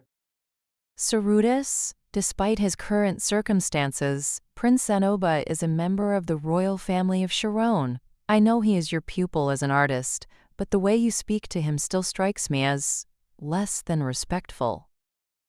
Now that she mentioned it, I'd been more familiar than usual. Mushoku Tensei Vol11 by Raifujin Namaganote, cast by Artale Studio. If you are interested in creating your own audio drama like this, please visit artale.ai and use promotion code ARTALE to activate your account. Now, enjoy the story.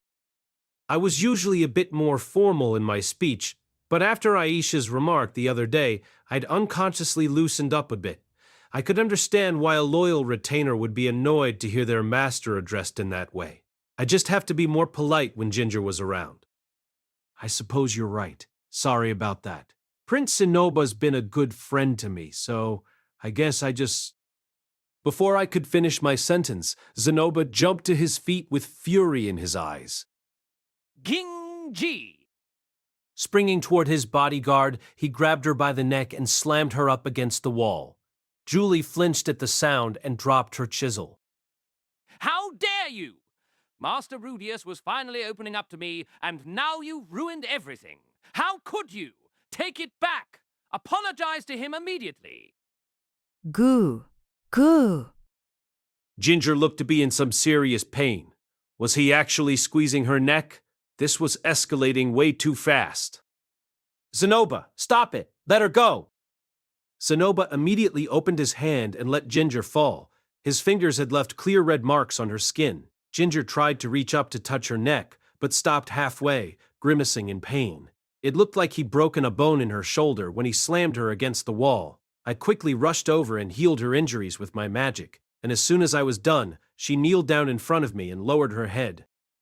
My sincere apologies, Sir Rudeus. She was actually apologizing to me after Zenoba had nearly killed her. I was speechless with guilt for a moment. She hadn't done anything wrong. Why was she apologizing to me? Finally, I spun around and glared at Zenoba. What is the matter with you? But, Master, she thoughtlessly interjected, knowing nothing of our friendship. Okay, maybe so. Why didn't you just say that to her then?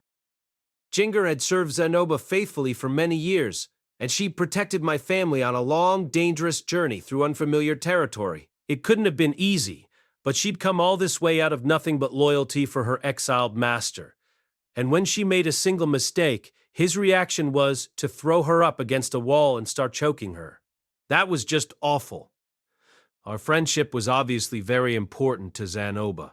That was nice to know, but that didn't mean I wanted him mistreating his most loyal guard over it. Sir Rudeus, please.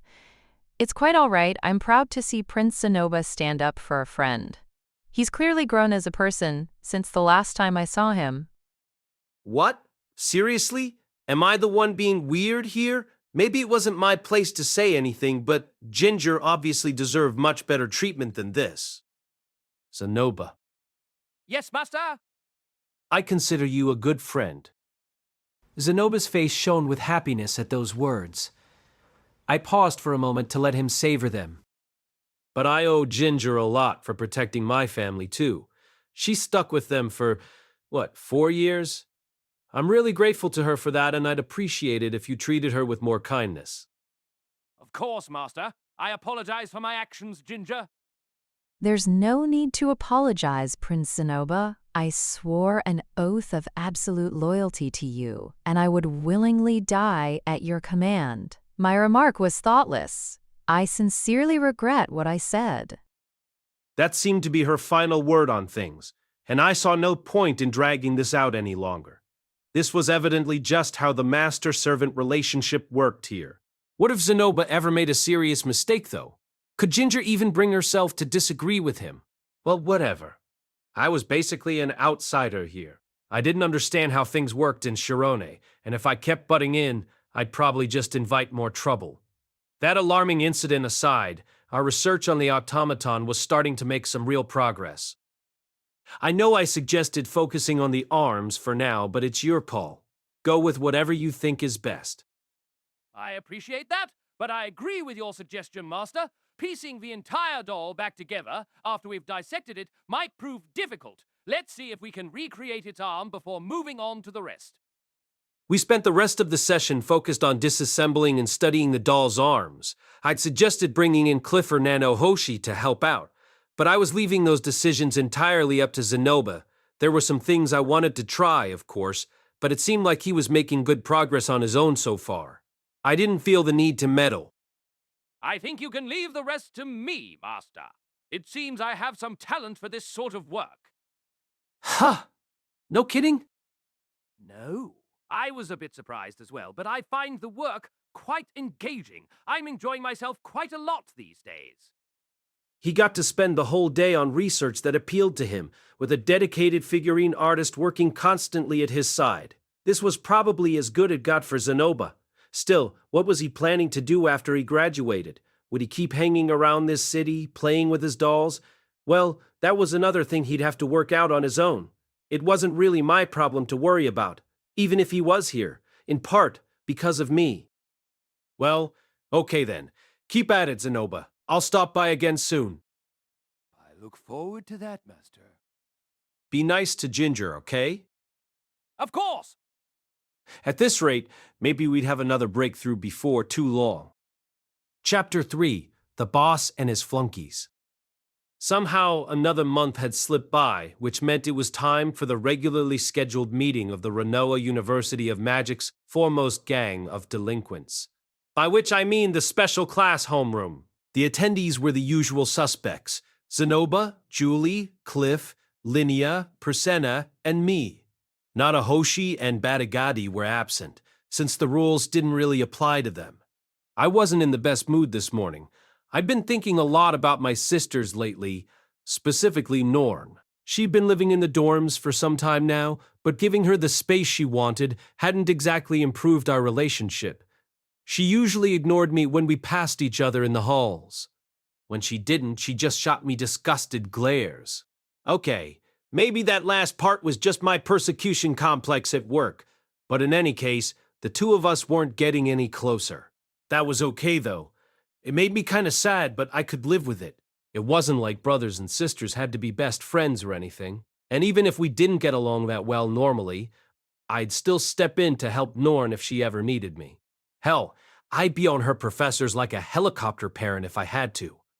My position near the top of this school's pecking order could come in handy there. I could step in to take care of anyone who tried to bully her, for example. And I knew the vice principal personally, so I could turn to him for help if I had to. It's always nice to know you can go over people's heads. I made a note to bring Genius a few modest presents every once in a while. The real problem was this. Norn had been living in that dorm for about a month, but it looked like she hadn't made a single friend yet. When I saw her in the hallways, she was usually alone. She didn't look particularly sad or anything, but it was starting to bother me. You can get by without friends for a while, sure. But was she at least talking to the other people in her class? Was she adjusting to life in the dorms? I was genuinely worried, but I didn't want to get directly involved either. And I didn't know many first-year students. The only one who came to mind was a total delinquent, in fact.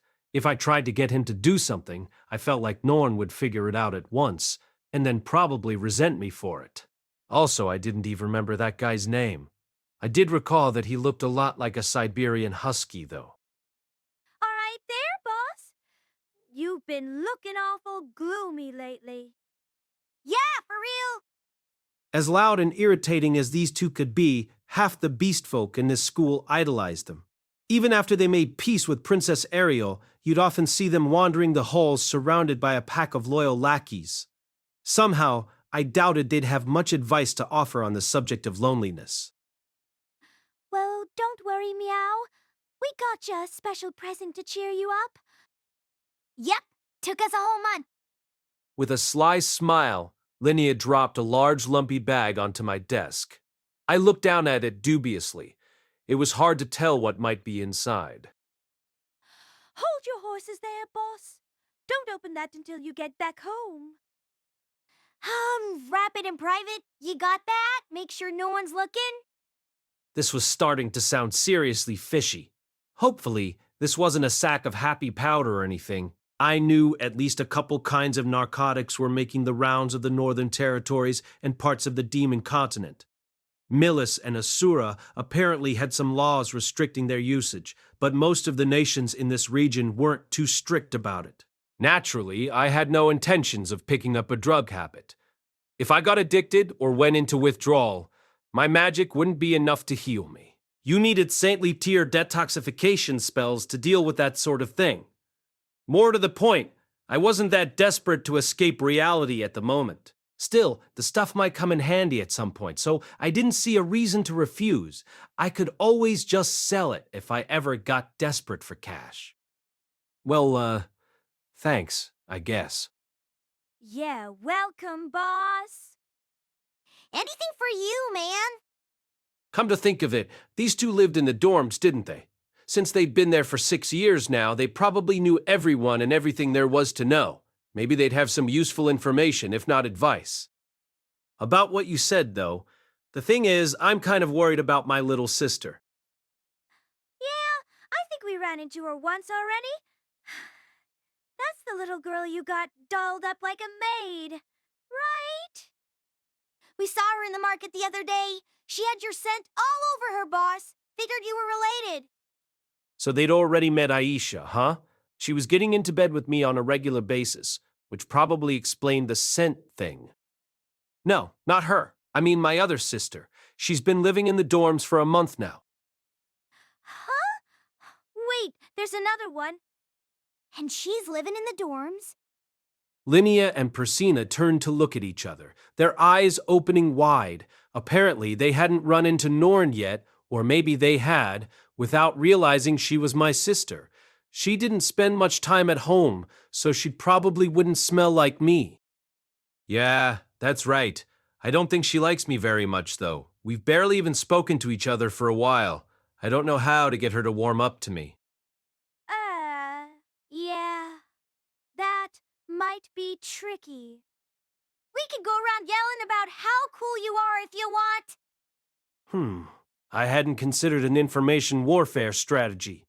Maybe Norn would be more willing to give me a chance if she thought I was the most popular guy in school.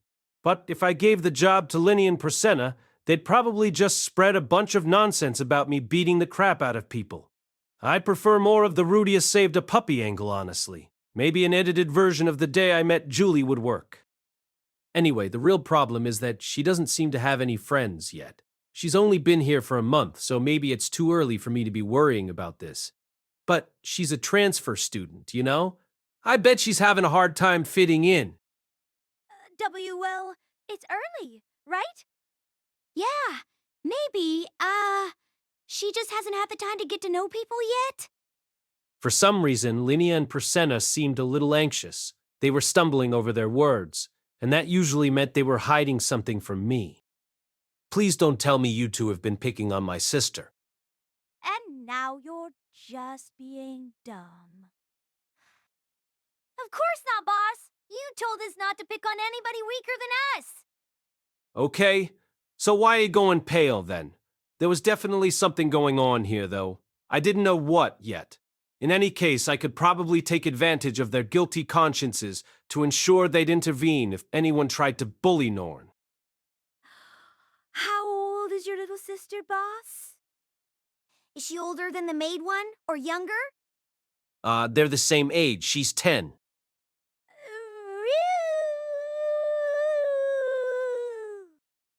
Good to hear! Yeah, we didn't do nothing to her.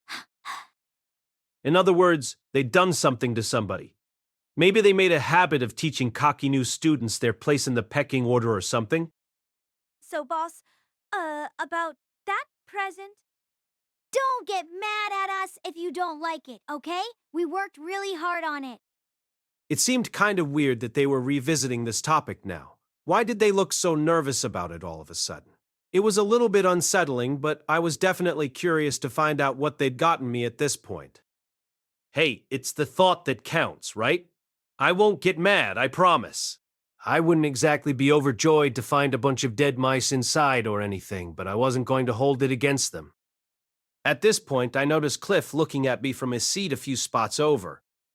Hey, you have any advice for this thing with my sister, Cliff? Who says you need friends anyway? Wow.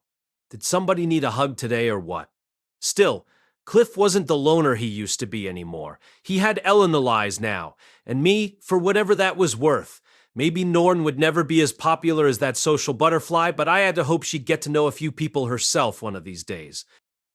Recently, Nanahoshi had begun showing up at the dining hall around lunchtime. Maybe she'd finally figured out the importance of eating actual meals. Not that she was being particularly sociable about it. Noticing my gaze, she turned to glare at me. You need something? Nah, not really.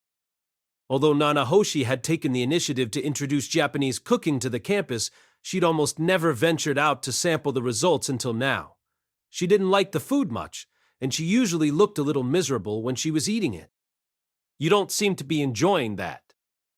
Well, I'm not. I know I'm the one who came up with the recipe, but it's terrible. The ingredients here aren't as good as what we had back in Japan, I guess. That's for sure. Is there any kind of food from this world that you do like? Those potato chips I ate at your house, I guess? I guess she meant the one Sylphie made at home. That made sense. Simple snacks like those didn't taste that different from the ones we had back in Japan. Want us to make you more? That won't be necessary. Okay then. Next time she came over to use our bath, I'd have some waiting for her. But Daigati wasn't here today either. He used to stop by the dining hall on a regular basis, but I hadn't seen him at all in the last month. I really wanted to sit down with him and have a talk about Rudeus. At least Julie's table manners were starting to improve a little in his absence. Ginger was teaching her some basic etiquette, but it would have been a lost cause with the big man around.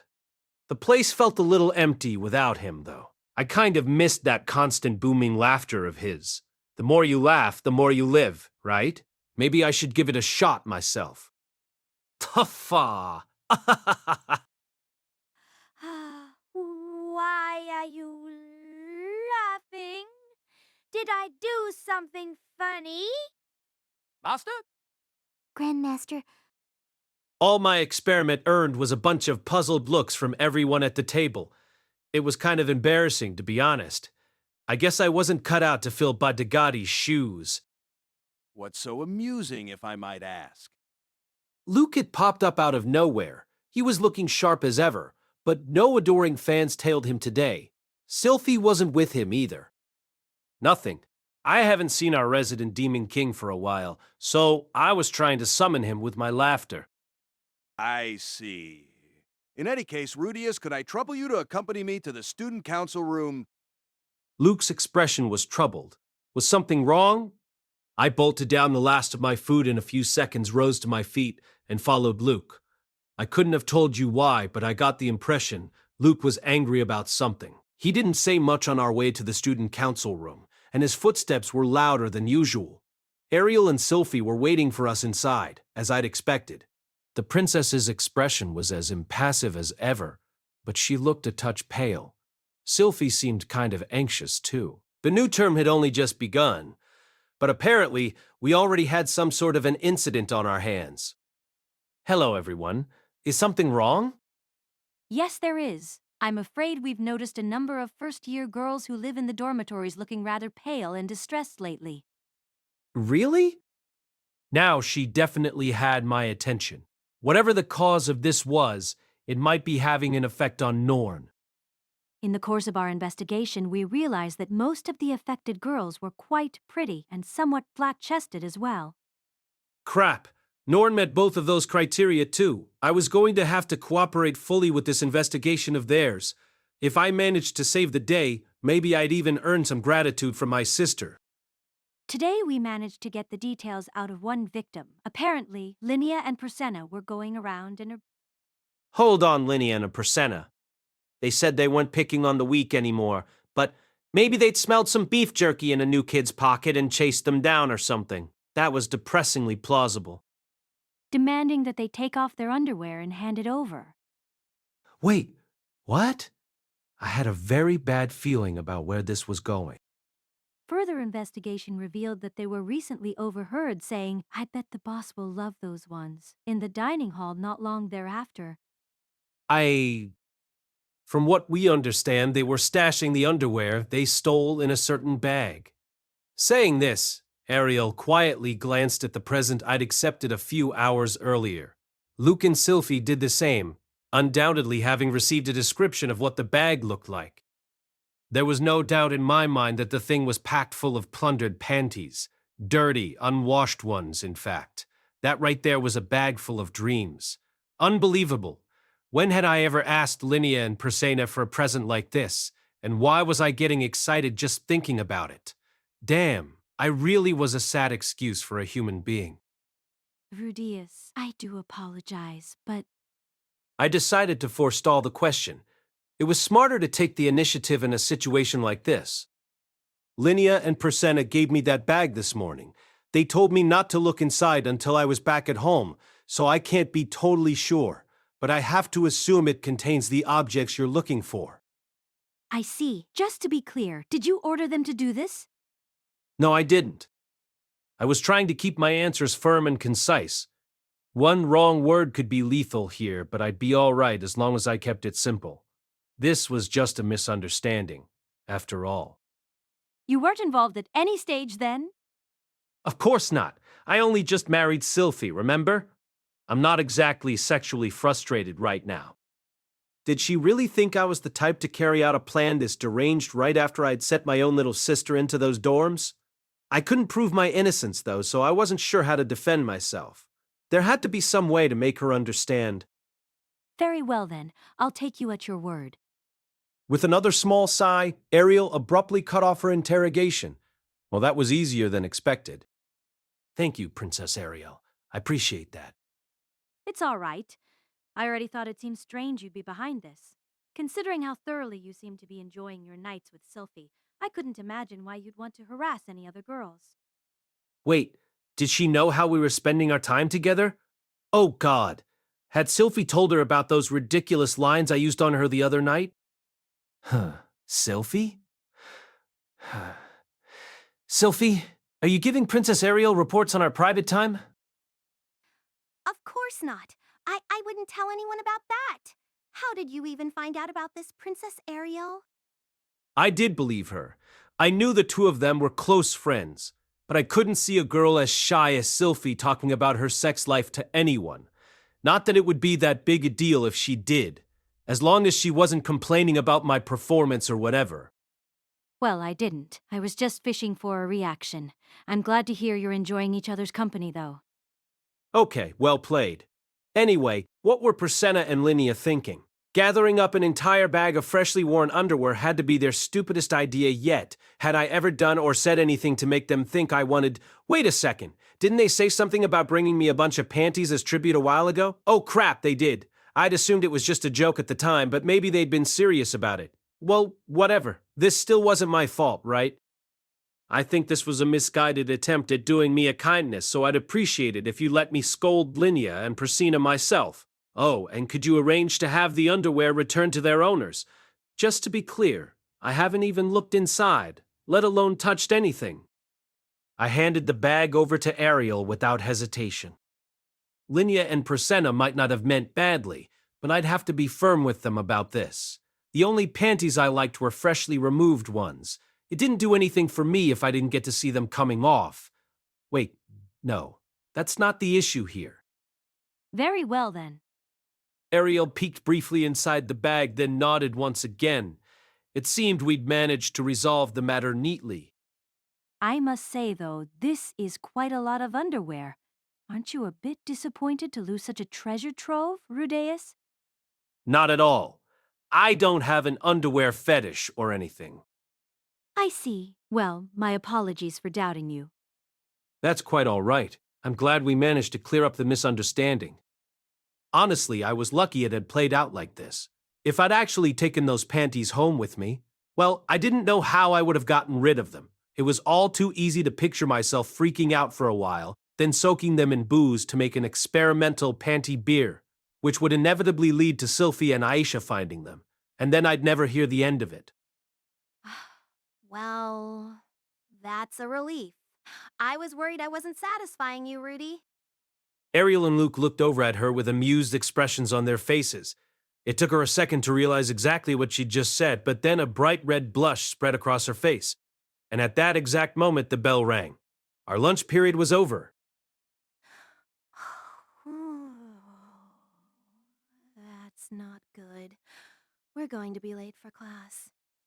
I'm very sorry for all the hassle Linnea and Prasenna caused you, Princess Ariel. It's all right, Rudeus. These things happen. Luke held the door open and invited me to step through it. Ariel and Sylphie followed, after which he came out himself and locked the door behind him. Let's get going then. Ariel fell in beside me as we walked. Sylphie and Luke followed slightly behind. Maybe I was supposed to be hanging back too? I wasn't too clear on the etiquette here. Before I could make up my mind, though, we turned the next corner and ran into Norn. She was loitering in the hallway, looking around uncertainly. She pressed her lips together tightly at the sight of me. What's the matter, Norn? Class is about to start. Instead of replying, Norn turned her face away from mine. By sheer coincidence, she met Princess Ariel's gaze instead. Hello there. I'm Ariel, the president of the student council. When Ariel favored her with a pleasant smile, Norn's face instantly went red. The princess tended to have that effect on people, I guess. I'm, Norn Norn Greyrat. Nice to meet you, Norn. Is something wrong? Your next class will be beginning soon. Well, I'm not sure where the third practice room is. Ah, I see. So she'd been left behind when her class changed rooms, huh? Poor kid. It might sound insignificant, but things like that really hurt when they happen to you as a kid. It seemed my concerns about her turning into a loner might be justified. Luke, would you show her the way, please? Of course. This way, Norn. It's not far. Gently placing a hand on Norn's back, Luke led her off down the hallway. My sister's face was crimson with embarrassment. It was understandable since Luke was a handsome guy, but I'd have to warn her about him later. The man was a born playboy. Just before they turned the corner, Norn paused to look back at us. Her gaze darted between me, Ariel, and Sylphie for a moment. But then she turned around again and left, without having said a single word to me. It made me feel a little sad. Once classes were over, I had Linnea and Presena meet me in the back of the main building. I had a great deal to say to them about the events that had taken place today. The two of them showed up in high spirits. I think they liked the idea of a secret meeting behind the school. It was exactly the sort of place you'd have a dramatic scene in some romantic drama, after all. What's up, boss? Why'd you have us come all the way back here? Finally ready to admit you're in love with us? Well, you better run the plan by Fitz first. Don't want her getting mad at us. I almost felt bad about spoiling their good mood. Almost. We need to talk about that bag you gave me. I handed it over to Princess Ariel at lunch and asked her to give its contents back to their owners. At first, their faces were blank with confusion, but a moment later, they started elbowing each other in the side and hissing at each other. I told you so. He didn't want him after all. It's your fault, Linnea. You said the boss loved panties. What? You thought so too? I wanted us to test the waters first, by giving him yours. Why just me? That wouldn't be fair. Yeah, that's why we grabbed the dorm kids too. That's not what I mean. You could have given him yours too. Nope. I've got big boobs, so he wouldn't be interested. It was kind of entertaining to watch their pathetic attempts to blame each other for the situation, but also kind of irritating. Why did they think I only liked flat-chested girls anyway? Okay, pipe down. Do you remember what I told you before, girls? I told you not to pick on anyone weaker than you. You do recall this, right? That got them trembling. We didn't pick on anyone, boss. Honest. T, that's right. We just asked him real nicely. Oh, come on. As if some poor little freshman girl was ever going to say no to a pair of terrifying bullies twice her size. Look, you're beast folk, aren't you? I'd expect you to understand how humiliating it is to have your clothing torn off you. B, but we gave them new underwear and everything. It was just a trade. Oh, really? From the sound of things, a whole bunch of girls ended up pretty shaken afterwards. Their new ones probably didn't fit right, that's all. We didn't take any panties from the girls who said no, I swear. This sounded different from the way Ariel had described it. That brought me some relief. I'd feel terrible if they'd forcibly ripped anyone's clothes off. I might have been tempted to make them walk around naked in public for a while just so they'd understand how humiliating it was. You said you wouldn't get mad, boss. It was just a misunderstanding, you know? Cut us some slack here, man. The two of them were obviously more scared of being punished than anything else. At the end of the day, though, they'd gone to a lot of trouble for my sake. They'd noticed I was feeling down and tried to cheer me up. That was their only motivation here. It was still a nice gesture, in that sense, even if I didn't like their present. I had sympathy for their victims, but they basically meant well. It wasn't like they'd deliberately set out to humiliate anyone, like the bullies who'd targeted me in my previous life. Yeah, They were more like a pair of innocent kids who'd gone around collecting cicada shells, honestly. Would it really be fair for me to slap them with some massive punishment? All right, fine. But if I find out you actually traumatized anyone, I'm going to make you grovel naked in front of them and apologize. Oh, okay, boss. We're sorry. I had a feeling Ariel would make sure their victims were taken care of. With that in mind, I couldn't find it in myself to get too angry at them, which actually surprised me a bit. Maybe I was biased because they were my friends? Tell me something, though. Why the heck did you decide to give me a bunch of underwear as a present, anyway? The two of them looked up at me in blank confusion, as if I'd asked the strangest question in the world. You worship panties, don't ya? Yeah, you got that one pair in your special altar and everything. Ah, right. So this was ultimately my fault. I should never have allowed these two idiots to lay eyes upon my holy idol, not even for a second. You've got the wrong idea. I'm not worshiping the panties themselves. They just belong to someone who I do worship. They're a holy relic, basically. Wait, really? We totally thought you were in a panties cult or something. I did have a certain fondness for panties, but I'd never taken things that far. Well, now that that's cleared up, make sure you don't repeat this mistake, all right? You got it, boss. We'll be good from now on. Was there anything else that needed to be said? Oh, right. If you really feel the need to give me panties, I'd prefer ones you take off yourselves right in front of me. Huh? Huh? Whoops, maybe that part didn't need to be said. Now I had the two of them smirking at me knowingly. I knew it. You do want to mate with us, boss. Well, of course he does. Deep down, he's just another dude. We're irresistible. Wow, this was extremely annoying. It also didn't make that much sense. Shouldn't they be grossed out or something, instead of teasing me like this? Did they have a crush on me? Nah, that wasn't it. This was something different. I could tell they liked me, but it wasn't in the same way that Sylphie did. I couldn't put my finger on the exact difference, though. For now, I'd just think of it as a weird kind of friendship. I'd said everything else I needed to, which brought this meeting to an end. My reputation was probably going to take a hit as a result of this incident, but I could live with that. I didn't care that much what people said about me behind my back, anyway. As the three of us emerged from behind the building, we bumped into a group of first-year students. They were all carrying their school bags, so it seemed they were heading back to the dorms. The moment they spotted us, they all shifted over to the side of the path to get out of our way. As they were moving, though, I spotted Norn at the very back of the group. She looked at me, and then at Linnea and Persena. Her expression shifted from surprise to one of outrage and disbelief, and then, as she passed us, she shot me a nasty glare.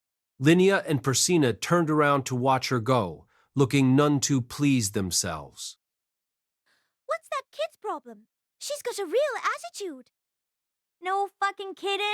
We had a teacher who's on top around here. Just so you guys know, that was my little sister. Linnea and Persena cringed, their ears visibly drooping. Well, good to see. She's got some spirit. Yeah, she's a real cutie, too. Talk about transparent. With a smile, I thumped the two of them on the shoulders. Try to keep an eye out for her, okay? You got it, boss. We'll play nice. Still, this silent treatment from Norm was really starting to get to me. I wanted us to at least get to where we could have a basic conversation, but as long as she was managing okay on her own, it didn't seem right for me to force the issue. For a while, things were relatively uneventful. I wasn't getting any closer to Norn, but she was stopping by the house once every 10 days like she'd promised. I was a little surprised that she didn't disobey me more often, considering the fact that she obviously disliked me, but for the most part, she didn't push back at me directly, although she did grimace sometimes. When you thought about it, though, I hadn't spent much time with either of my sisters after their infancy. Maybe it was stupid of me to expect they'd think of me as family right off the bat. Aisha's friendly attitude was probably the more unusual of the two. Just because you're related to someone doesn't mean you'll unconditionally enjoy each other's company. I knew that all too well. In fact, family members can often be the people we resent most bitterly and most persistently. I'd punched my father in front of Norn. Paul and I had made up quickly and put that incident behind us, but the memory probably still smoldered in my sister's heart. If she ever brought it up, I'd have to apologize sincerely. Even if it seemed like ancient history to me, the pain and anger might still be fresh for her. There was no need to rush things, though. The two of us would probably be living close to each other for years, or even decades. If it took a year or two for her to warm up to me, I could live with that. It wasn't like siblings had to be best friends with each other. We just needed to find a relationship that felt comfortable for both of us, and that might take some time. Only a few days after I reached this conclusion, I got some alarming news. Norn had shut herself in her room. Chapter 4, A Brother's Feelings. I learned about the situation as I headed to school with Sylphie one morning. Linia and Persena were waiting outside the gates for me.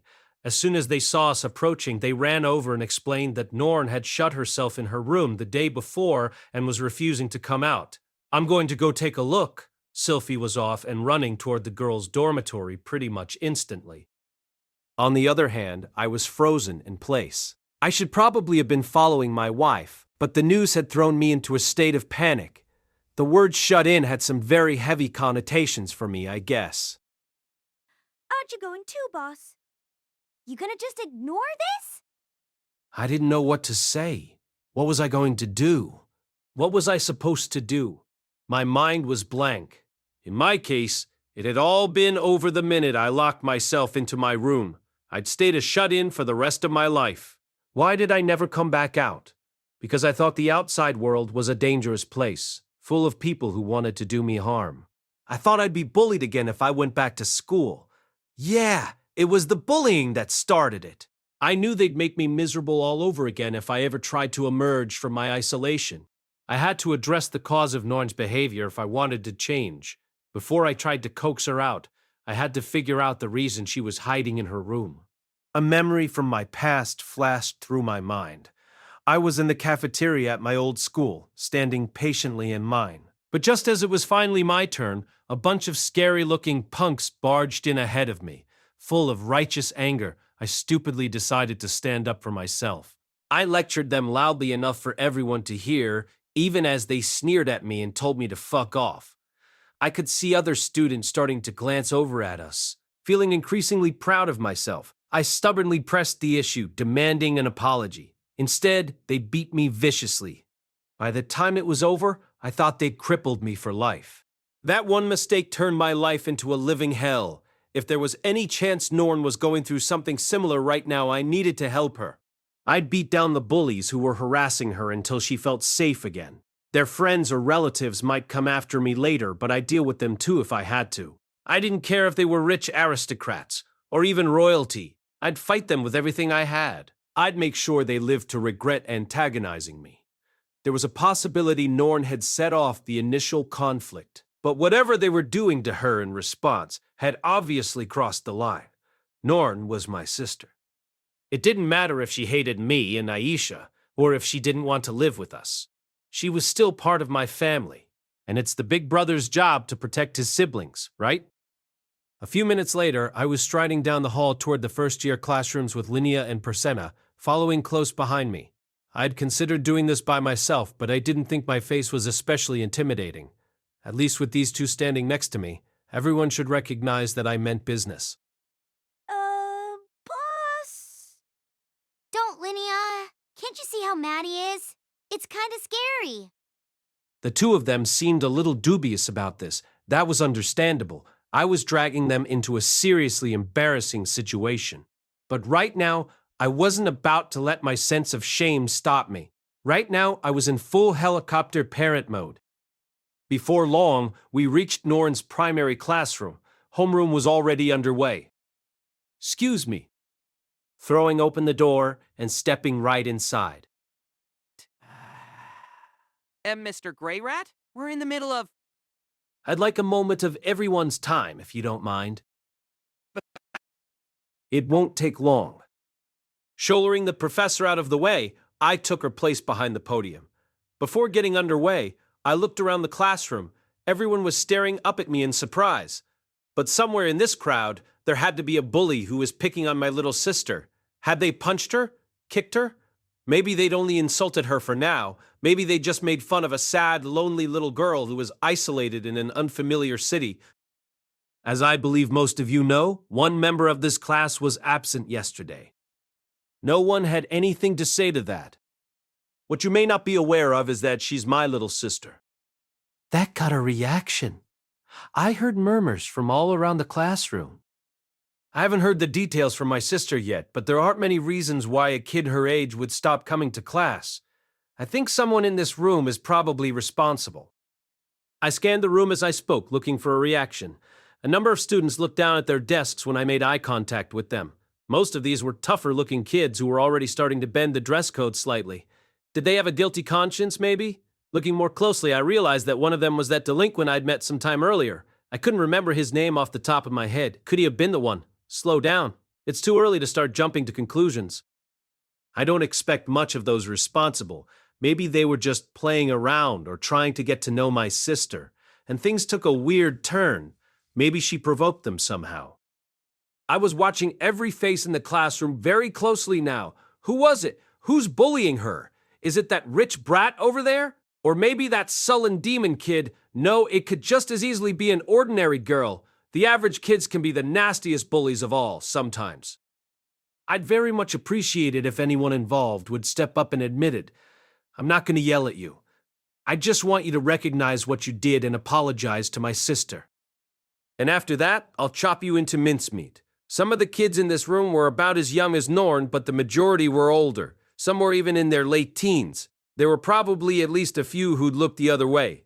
There was even a chance they'd all been in on it. The more I thought about it, the angrier I got. For a few long moments, no one said a word.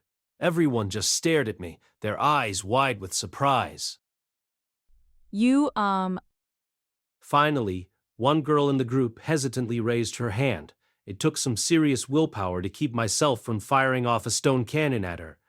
She was beast folk, maybe 13 years old, who looked a bit like a raccoon dog. She had a round face, timid eyes, and a bob haircut. Not the kind of kid you'd expect to be a bully, honestly. It was easier to imagine her getting bullied. I was actually talking to Norn the other day, and... You accidentally said something mean to her? As long as it was just a few nasty words, maybe I'd take it easy on her. No, it's just, I've heard a lot of stories about you, Mr. Greyrat, but Norn's more of an ordinary girl, right? I just pointed out that you're pretty different from each other, and then she got really mad at me. That didn't make any sense. Why would Norn get mad about that? She didn't want to be like me. She didn't even like me. Oh. The professor standing off to the side of the room seemed to have remembered something. I turned my attention to her. At a glance, the woman looked like an ordinary middle-aged magician. It hadn't even occurred to me that a teacher might be the culprit, but adults can obviously be bullies too. Did something come to mind, miss? Well, I was giving Norn her homework back yesterday and... She couldn't finish all the assignments you dumped on her, so you made her stand naked in the faculty office for an hour? What? And no.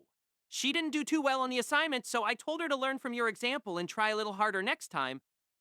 I thought she was going to cry for a moment, but then she nodded and said she'd do her best. Wait, what? She nearly cried? Oh, wait, that reminds me... All of a sudden, there were multiple people chiming in from all around the classroom, and all of them had similar stories to share. After leaving the classroom behind, the three of us headed over to the dining hall. At this time of the day, it was totally deserted. I took a seat at random and flopped forward onto the table. This one really hurt. Long story short, it all came back to me. Every time Norn had lost her cool, it had been because of someone mentioning my name or comparing her to me. Most of the students in her class had known that we were siblings. That wasn't too strange, in and of itself. We had the same parents and we looked alike, but whenever someone mentioned this, Norn reacted badly. She hated being compared to me, but she got just as upset when someone referenced me as a way of complimenting her. Her classmates weren't to blame for any of this. None of them were deliberately trying to upset her. Some of them were even trying to be nice by telling her she was nothing like her scary bully of a brother. The real issue was that nearly everyone in this school knew me. And so, even without really meaning to, they tended to bring me up when they were around her. That was always going to be rough for Norn. Back in her old school, she'd been constantly compared to Aisha, and never in a good way. She was the less talented sister, and they rubbed her nose in it every single day. She was finally in a new school, living on her own, without Aisha hanging over her like a shadow. But before she had a chance to catch her breath, everyone started comparing her to me. No matter where she went, she was forced to face the fact that she was the least talented member of her family. That had to be rough in itself. And then, just to top it all off, there'd been that incident with the panties. No one had actually been traumatized by that whole mess, fortunately. Ariel did a great job following up with the victims, and by now, most of them could look back on it and laugh. From the sound of things, Linnea hadn't forced the girls to strip against their will, but rather just pestered them to trade their underwear. It seemed someone had seen this happening from a distance and given the student council an exaggerated version of events. Still, I could only imagine how Norn had felt when she heard about it. It's hard enough to feel inferior to your brother, but feeling inferior to your total pervert of a brother had to be 10 times worse. What the hell was the matter with me anyway? I jumped to conclusions and barged into her classroom like an idiot. I wasn't a helicopter parent. I was a helicopter dumbass. Sorry about dragging you into that, guys. I guess I was being kind of stupid. That ain't true. It's never stupid to try and help your family. She's right, boss! If the kid stays in that room too long, her brain's gonna melt into mush. Too true, Mew. She might even become as stupid as Linnea. Yeah, she might, Maru! I couldn't even muster up a smile as Linnea and Persena went about their usual comedy routine. I knew how tricky situations like this could be. People don't just stop going outside because it's fun, you know? There's always a reason why they can't bring themselves to leave, and dragging them out of their room by force doesn't change that. In fact, it often makes the problem worse. That said, this wasn't the sort of thing we could just ignore. If Norn stayed in there for too long, she'd end up regretting it. Even a wasted month or two can have serious consequences. I knew all this from bitter experience. But it wasn't something you could just explain to a kid who was right there in the middle of it. Eventually, even the stubbornest cases start to wish they could go back and do things differently. But it takes a long time to get to that point. Real regret doesn't hit you until a year or two, or even 10 slips by. And by that point, it's too late to undo any of the choices you made. It's part of why so many parents push their kids so hard, I guess. Everyone has regrets. Sometimes, you take those regrets out on others. Tell me something, you two. Let's say you're less talented than your siblings, and people won't stop reminding you of that fact. What's the best thing you can do about it? Linnea and Persena looked at each other and shrugged their shoulders. I don't know, boss. The two of us are pretty talented, you know? Yep, we're not too shabby at anything. Wait, I thought you two got shipped out here because you were too dumb and lazy to lead your tribe, right? Like they wanted to whip you into shape before they gave you any power? Well, whatever. Their total lack of self-awareness clearly wasn't hurting them. That approach wasn't going to work for Norn, though. She was a sensitive little girl, not a fur-brained narcissist. Oh, I do know someone like that, though. Aunt Kalaine. She used to be a thug who went around starting fights all the time. But then she started training, and she ended up becoming a sword king. Okay, that's not a bad example. Ghislaine was an exceptional case, but there was definitely a chance that Norn had some unexpected talent we hadn't discovered yet. There was no reason for her to compete with me, or Aisha at the if she didn't want to be compared to us. She could just do something neither of us had even tried.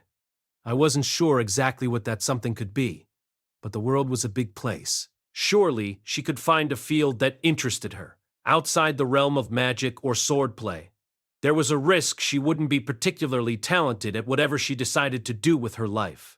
It had happened to Zenoba after all, but despite his lack of talent as an artisan, the prince still seemed to be enjoying life. He got to make his own figures, collect them, and appreciate them. That was enough to make him happy, and that was all that really mattered. It would probably be hard to convince Norn of this, though. None of these arguments would have worked on me back in the day. But how am I supposed to talk to her about all of this? Don't overthink it, boss. Barge right in there and give it to her straight. Yep, just tell her to get her butt back in class.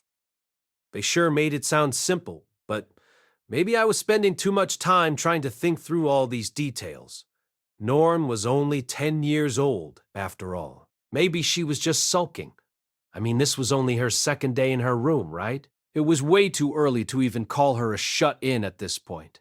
Spending a couple days alone when you're feeling down isn't anything that unusual. That said, she was obviously struggling right now. I'd been telling myself she probably just needed space, but was that actually true? Maybe I'd just been avoiding the issue. As her big brother, I could have at least tried to actively support Norn and help her adjust. The hands-off approach might be easier, but that didn't mean it was the better choice. It might be a different story if we were talking about a high school-aged kid, or even a junior high schooler, but Norn was only 10. Giving her more attention than she wanted was probably the right call. Before I knew it, I'd settled on a plan of action. All right then, I'll go talk to her. That's the spirit, boss. Yeah, go give her a little slap upside the head. Of course, I was the direct cause of Norn's problem, so it seemed very possible that she wouldn't listen to a word I had to say. But I wasn't going to drive myself crazy thinking about that. First things first, I had to go see her and hear what she had to say. Oh, I'm not sure how I'm going to get to her, though. Norn's room was in the girls' dormitory. I could walk past it safely these days, but that didn't mean they were going to let me wander inside. You just sneak your way in, obviously. Time for a covert operation, boss. Leave the plan to us. The covert operation didn't prove too difficult, thankfully. I had lots of friends on the inside. Sylphie and Ariel were in that dorm too. When I explained the situation to the princess, she immediately agreed to help me out. Of course, Goliath and the other members of her self-defense squad weren't going to be so easily convinced, so this still needed to be a secret visit. Linia, Persina, and Sylphie would be handling the actual operational support. Sylphie was eager to help, but she seemed a little downcast about the situation. I'm sorry, Rudy. I promised you I'd keep an eye out for Norn, but she doesn't even want to talk to me. It's not your fault, Sylphie. I'm the only one to blame here. I explained what I'd learned about the situation, including the fact that Norn's depression had a lot to do with me. Sylphie listened quietly, but she ultimately frowned and shook her head. None of that sounds like your fault, Rudy. What? But Maybe I hadn't really done anything that wrong, come to think of it. Not that I'd handled the situation very well either. It didn't matter either way. I still needed to fix this. That evening, I waited until dinner time, then headed for the dorm.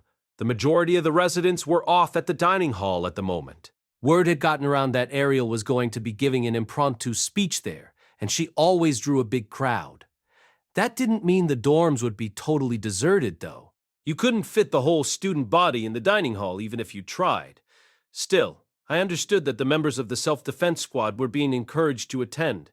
I slipped along the side of the building as furtively as possible, looking for a specific room. After a few moments, I spotted it, a window with a single flower placed up against the windowsill. I grabbed a small pebble and tossed it up at the window. A moment later, it slid open.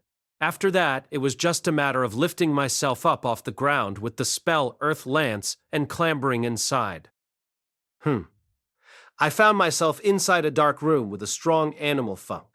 I didn't mind the scent that much. Maybe it was because the beasts in question were also young women. Animals tend to be more tolerant of the odors emitted by potential mates, right? Thanks for the help. You betcha, boss. Linnea had been waiting in here for me for a while. Her cat-like eyes glinted slightly in the darkness. My eyes were starting to adjust, so I took a look around the place. The layout was perfectly typical. You had your two-tier bunk bed, a couple of desks and chairs, and a shared closet. It was a little hard to tell, but the room looked like a bit of a mess. Don't look around too much, boss. It's embarrassing, you know? Right? Sorry. I took a few cautious steps forward and groped around, looking for the doorknob. Instead, my hand closed around something oddly soft. Ooh, that's one of Priscina's bras. I wasn't sure what her cup size was, but from the feel of things, it had to be impressive. Naya, feel free to take that one home with you, boss. I don't think you get to decide that. I tossed aside the brassiere with a sigh. Normally, I might have taken this opportunity to press it to my mouth and take a few deep breaths, but there was no time to waste at the moment. Linnea slipped past me and knocked on her door from the inside. A few seconds later, another knock answered from the outside. Looks like we're good. The two of us swung open the door, and I quickly slid into the laundry cart that was waiting right in front of it, burrowing underneath a pile of sheets. From the smell alone, I could tell these had come from Sylphie's bed. There were blankets and shirts in there as well to provide a little more volume, and all of them smelled like her. I couldn't work up the energy to get aroused, though. Norn was the only thing on my mind right now. My little sister was suffering. She was all alone in that room, totally isolated, hiding from the world, and I had to help her. I was her brother, after all. Okay, let's roll. As the cart rattled along down the hallways, I turned my thoughts to the problem at hand. If this was just a temper tantrum, that was one thing. But what if it was something more serious? Would I be of any use here? Until the day my brothers kicked me out into the street, I'd never managed to leave my house. If there were any argument that could have coaxed me out, I didn't know it. We're here, boss. The cart reached its destination before I could reach any real conclusions. We were outside Norn's room. I pushed open the door as quietly as I could and stepped inside. The room was totally dark, so I paused to light one of the candles in the corner. In its faint light, I could see Norn sitting on her bed, holding her knees to the chest. Her eyes were open, and she was staring right at me. I approached her slowly and took a seat in the closest chair. What were you supposed to say at times like this anyway? What would I have wanted someone to say to me? I couldn't remember. All the words I'd rehearsed beforehand evaporated from my mind. I could remember the things I used to hate hearing, at least. Mainly the cheap cliches. If nothing else, I wasn't going to fall into the my way or the highway pattern. No, you're going back to school right now. No, I'm paying your tuition for a reason, young lady. And no, stop making such a nuisance of yourself. Lines like that would only backfire on me. Maybe Linnea and Priscina were right. In a sense, a slap upside the head might be simplest. Norn was only 10 years old, so it might be enough to make her do what I wanted. But that would be the opposite of a long-term solution. Another crisis would pop up soon enough, and she'd grow steadily more defiant. And apart from anything else, it was my fault she was hiding in here. What right did I have to lecture her, let alone hit her? If anything, I owed her an apology. Not that saying sorry was going to change anything. The rumors about me weren't going to go away, and Norn was going to keep getting compared to me. Norn, Rudeus. We'd both spoken up at the exact same time. I cut myself off mid-sentence so Norn could continue. But she'd fallen silent as well. It was a crappy feeling. I sort of felt like I'd missed my only chance. I had to believe that wasn't really the case, though, and so I forced myself to start the conversation. I'm sorry, Norn. It hasn't been easy for you here, has it? I paused for a moment, but she didn't say anything in response. You finally got into a new school, but now everyone's pestering you about me. I'm not even sure what to say, honestly. Norn didn't respond. I guess I don't really even understand you that well. Still no response, and despite all the thinking I'd done my way over here, I found myself at a loss for words. I didn't know anything about her. I'd kept my distance from her, telling myself not to pry. I hadn't even tried to get to know her. I know this must be hard for you, but I'm not sure what to do. Norn was still silent. I couldn't begin to tell what she was thinking. I didn't even know if she was listening to me. Was this a lost cause after all? Should I just back down and wait for Paul to get here? Maybe I should step back and seek help from the people I knew.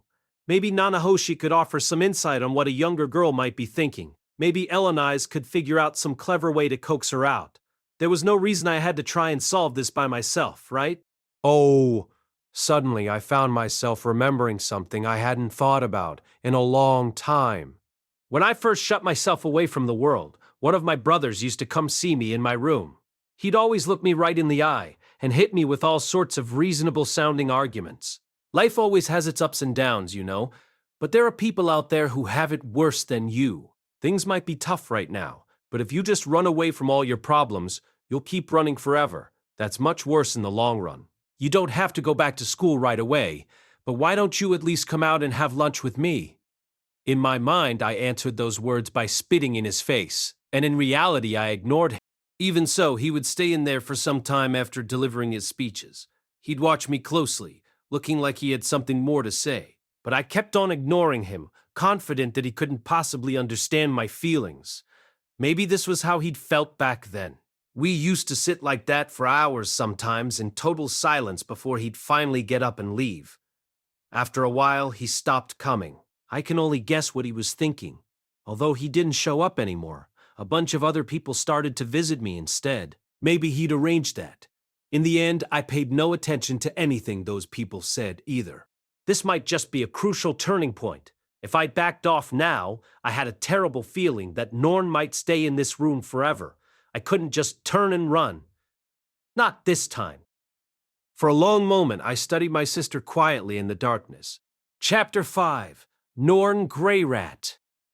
I'm not sure when I started to be afraid of my brother, but it wasn't that way from the start. The first time I met Rudeus was the day he punched my dad in the face. I loved my dad. He had some huge flaws, but I knew he cared about me very much, and he always put me first. More importantly, I was less than 5 years old at the time. Most kids love their parents unconditionally at that age. I adored my dad, and Rudeus showed up out of nowhere and started hitting him.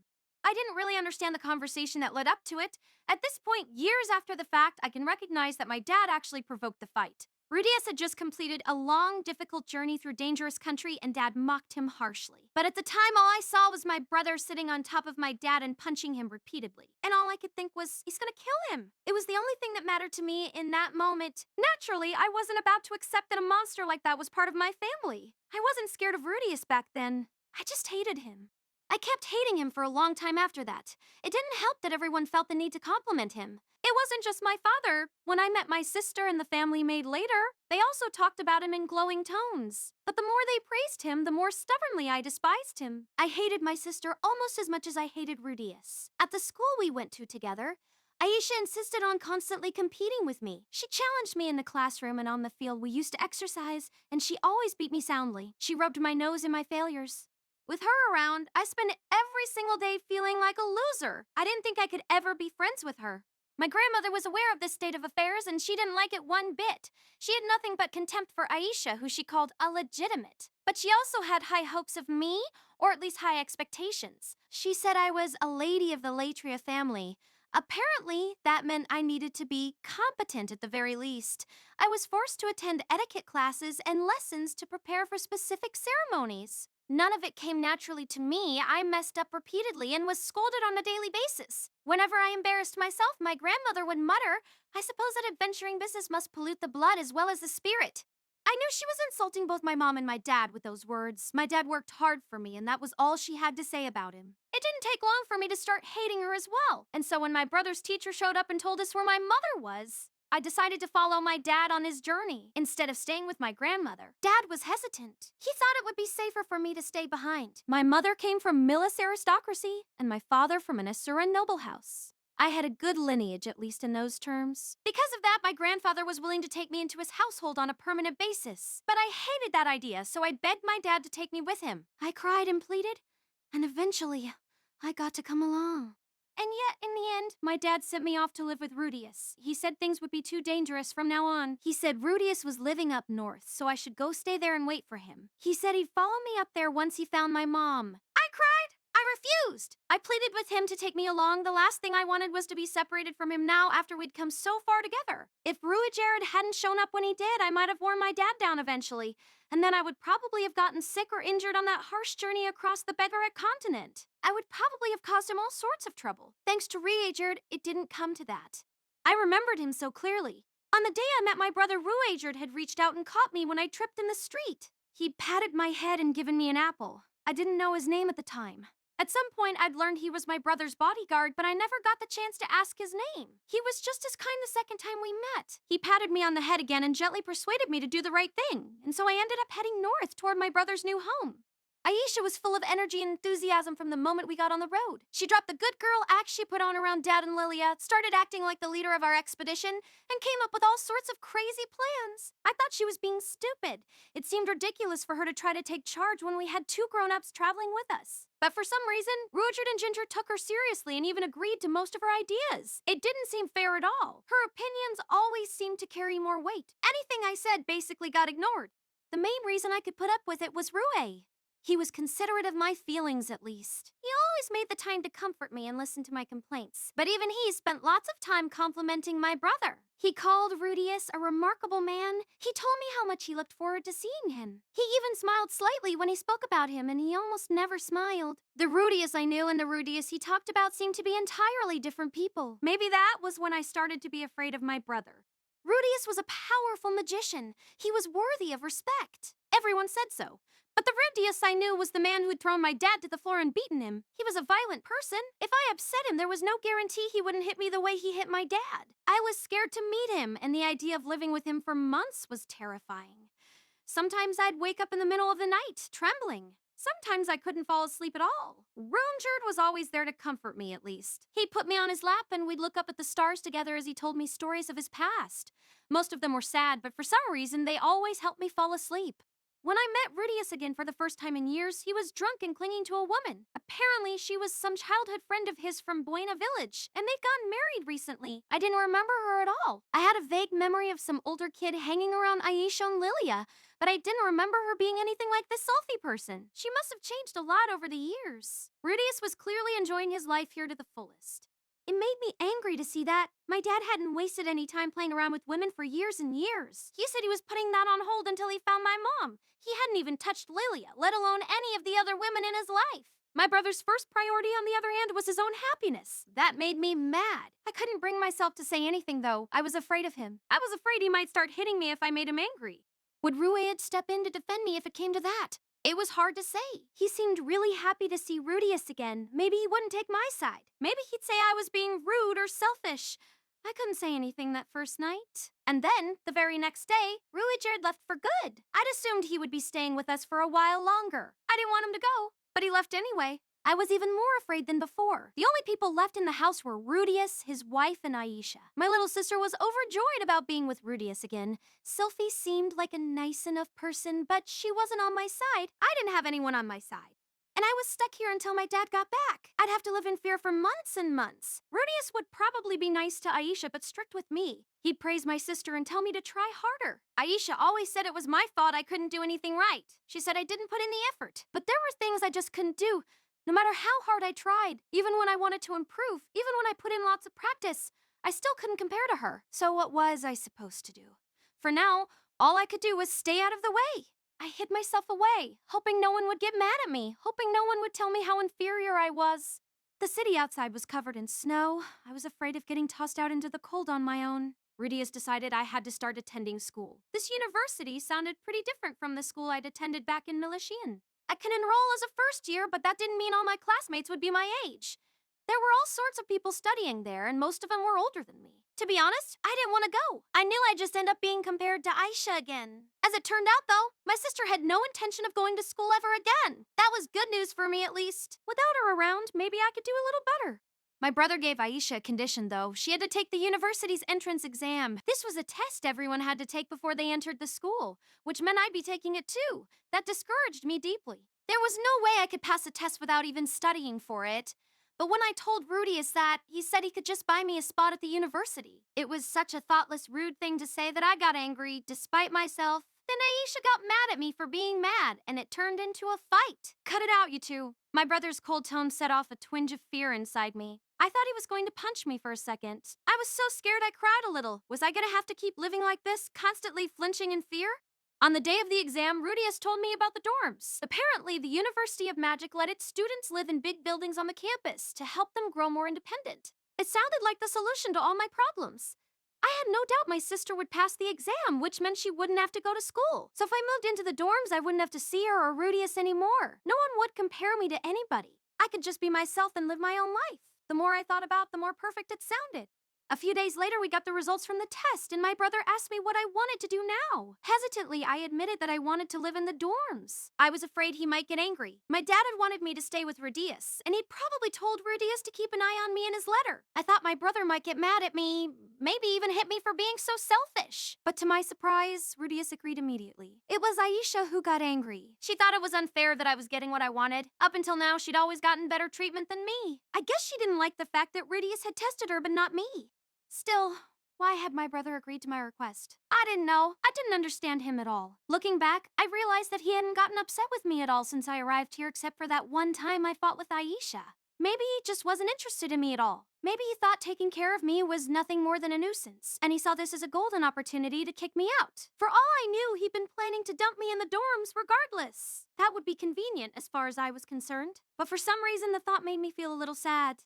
Everything about living in the dorms was new to me. It was genuinely exciting. For the first time in my life, I had a roommate. I was going to be living with an older girl named Marissa. She was a demon. My grandmother always said demons were evil creatures, monsters to be driven away or destroyed. If I hadn't met Rudeus, I probably would have kept on believing that. But I had met Rudeus, so I introduced myself politely to Marissa, and she welcomed me warmly in return. I needed a lot of help since I was starting in the middle of the school term, and Marissa was really there for me. She taught me how the meals worked here, where the bathrooms were, and the rules of the dorm. As she was showing me around the place, a scary-looking demon girl from the self-defense squad spotted us and introduced herself to me. "We're all one big family here," she said, "so we've got to look out for each other." I was a little intimidated by her, but Marissa told me she was a good-hearted person who took her responsibilities seriously. All in all, I was very much looking forward to my new life here. It was annoying that I had to go back to my brother's house once every 10 days. But he didn't ask me too many specific questions, so it wasn't that big a deal. And so I began my new life as a boarding school student. Immediately, I realized that the classes here are very difficult. I think it was partially because the teachers explained everything so differently, compared to the ones back in Millie's. It might have been different if I'd been there for all the lessons from the beginning, but I was jumping in midway. There were lots of lectures I just couldn't follow. Back in Millie's, we'd had a lot of classes about religion, but that wasn't even a subject here. Instead, we had practical lessons in magic. I wasn't too good at those either. The professors didn't bother explaining the basics. It was all a little discouraging, but if my grades were too terrible, I might end up getting dragged back to my brother's house. I tried to study in my dorm room, but it wasn't helping. And then, just as I was reaching the end of my rope, Marissa was nice enough to start tutoring me. With her patient help, I finally managed to get my head around some of the concepts I was supposed to be learning in class. Aisha would probably have understood all of this instantly. Sometimes I hated myself for being so stupid. The campus was very large, and I got lost on a regular basis. The practical lessons in magic and fitness were particularly bad. They held those in a bunch of different rooms that I could never remember how to find. Every time I got lost, I'd have to ask some older student for directions or wait until someone from my class came to find me. Once I even ran into Rudeus while I was lost. For some reason, he was walking with the most important student in the entire school. It was incredibly embarrassing. Everyone in the university was afraid of my brother. From the sound of things, he was the boss of a small gang of 6 thugs that went around doing anything they wanted. 2 of those people lived in my dorm. They were tall, scary-looking girls who strutted around like they owned the place. Marissa had warned me not to get in their way if I could help it. Rumor had it that Rudeus had ordered those 2 to collect a pair of panties from every cute girl in the school. Did my brother's wife know about that? Probably not. I had no idea what he was planning to do with all that underwear in the first place, but it made me really mad. My dad was off risking his life to save my mom, and my brother was just playing around like an idiot. My opinion of him was sinking steadily lower. But despite his bizarre actions, my brother's reputation was strangely positive. People said he never picked on ordinary students. Although he did as he pleased, he didn't hurt anybody or harass them. In fact, he'd supposedly told all the tough kids to stop picking on anyone weaker than them. One of the scarier kids in my class even bragged about having spoken to Rudeus once. Rudeus was better at magic than anyone else in the university, and apparently, he was a good teacher too. People said he was tutoring a girl even younger than me. My classmates, my teachers, and even Marissa told me I should try to follow in his footsteps. They wanted me to be like him. To be like the brother I feared and hated and didn't understand at all. I didn't want to be like him, but more than anything, it hurt to know that I couldn't compare to him. He was better than me at everything, just like Aisha. No matter how hard I tried, I'd never be a match for him. I hated Rudeus. I thought he was a terrible person. But the fact was, I couldn't even begin to compete with him. One day I returned to my dorm room and flopped straight down on my bed. A great big jumble of emotions had been growing inside me for weeks now. Bitterness, sadness, self-pity, anger, and who knew what else? I couldn't hold them back anymore. I couldn't stop myself from breaking down. Marissa came back to the room a little later. She saw me crying into my pillow and gently asked me what was wrong, but I just said it's nothing and pulled my blanket over my head. What was I supposed to do now? Was I wrong about Rudeus? Or was it everybody else? It was probably me. He probably wasn't as bad a person as I thought he was. I was very young on the day I saw Rudeus. Mushoku Tensei Volume 11 by Raifujin Namaganode, cast by Artale Studio. If you are interested in creating your own audio drama like this, please visit artale.ai and use promotion code ARTALE to activate your account. Now, enjoy the story. Happened, my dad tried to explain that he'd been going through a lot, and I could never understand what that was supposed to mean. But now, after all this time, it finally made some sense to me. I was going through a lot myself at the moment, after all. If I worked hard, turned things around, and managed to cheer up, it would really suck to have someone say, "Wow, look at you!" Must be nice to have such a carefree life. I'd probably want to punch them, in fact. Even if it was my own dad. Deep down, Rudeus and I were probably similar people. He wasn't some inhuman monster after all. But that said, how was I supposed to go talk things through with him now? What would he even want from me? How would he manage to make up with Dad anyway? I thought about it, and I thought some more. Nothing came to mind, but eventually my belly began to hurt. My stomach cramped up painfully, and I started to feel nauseated. So I burrowed deeper into my bed and did nothing. I couldn't do anything. I couldn't even bring myself to go face my brother. At times like these, Dad was always there for me. When something bad happened and I curled up in bed, he'd come in and gently rub my back for a while. And after we were separated, Rudeus took his place. He'd put me on his lap and pat my head and tell me stories. I didn't have anyone like that here. Marissa was nice to me, but she wasn't on my side. All she could suggest was that I should talk to my brother or try going back to class. I knew all that already. The problem was that my body didn't want to move. How much time had passed since I curled up in my bed? I kept thinking in circles for what felt like many hours, then falling asleep out of exhaustion. I've repeated that cycle a couple times, so it might have been a few days by now. I was sitting on the edge of my bed, and for some reason, Rudeus was right in front of me. He was sitting backward on a chair and staring at me. Norn, Rudeus. It felt like the first time I'd spoken my brother's name out loud. The two of us had broken the silence at the exact same time. Apparently, I wasn't hallucinating then. How had he gotten into the girls' dorm? I was so confused I didn't know what to say.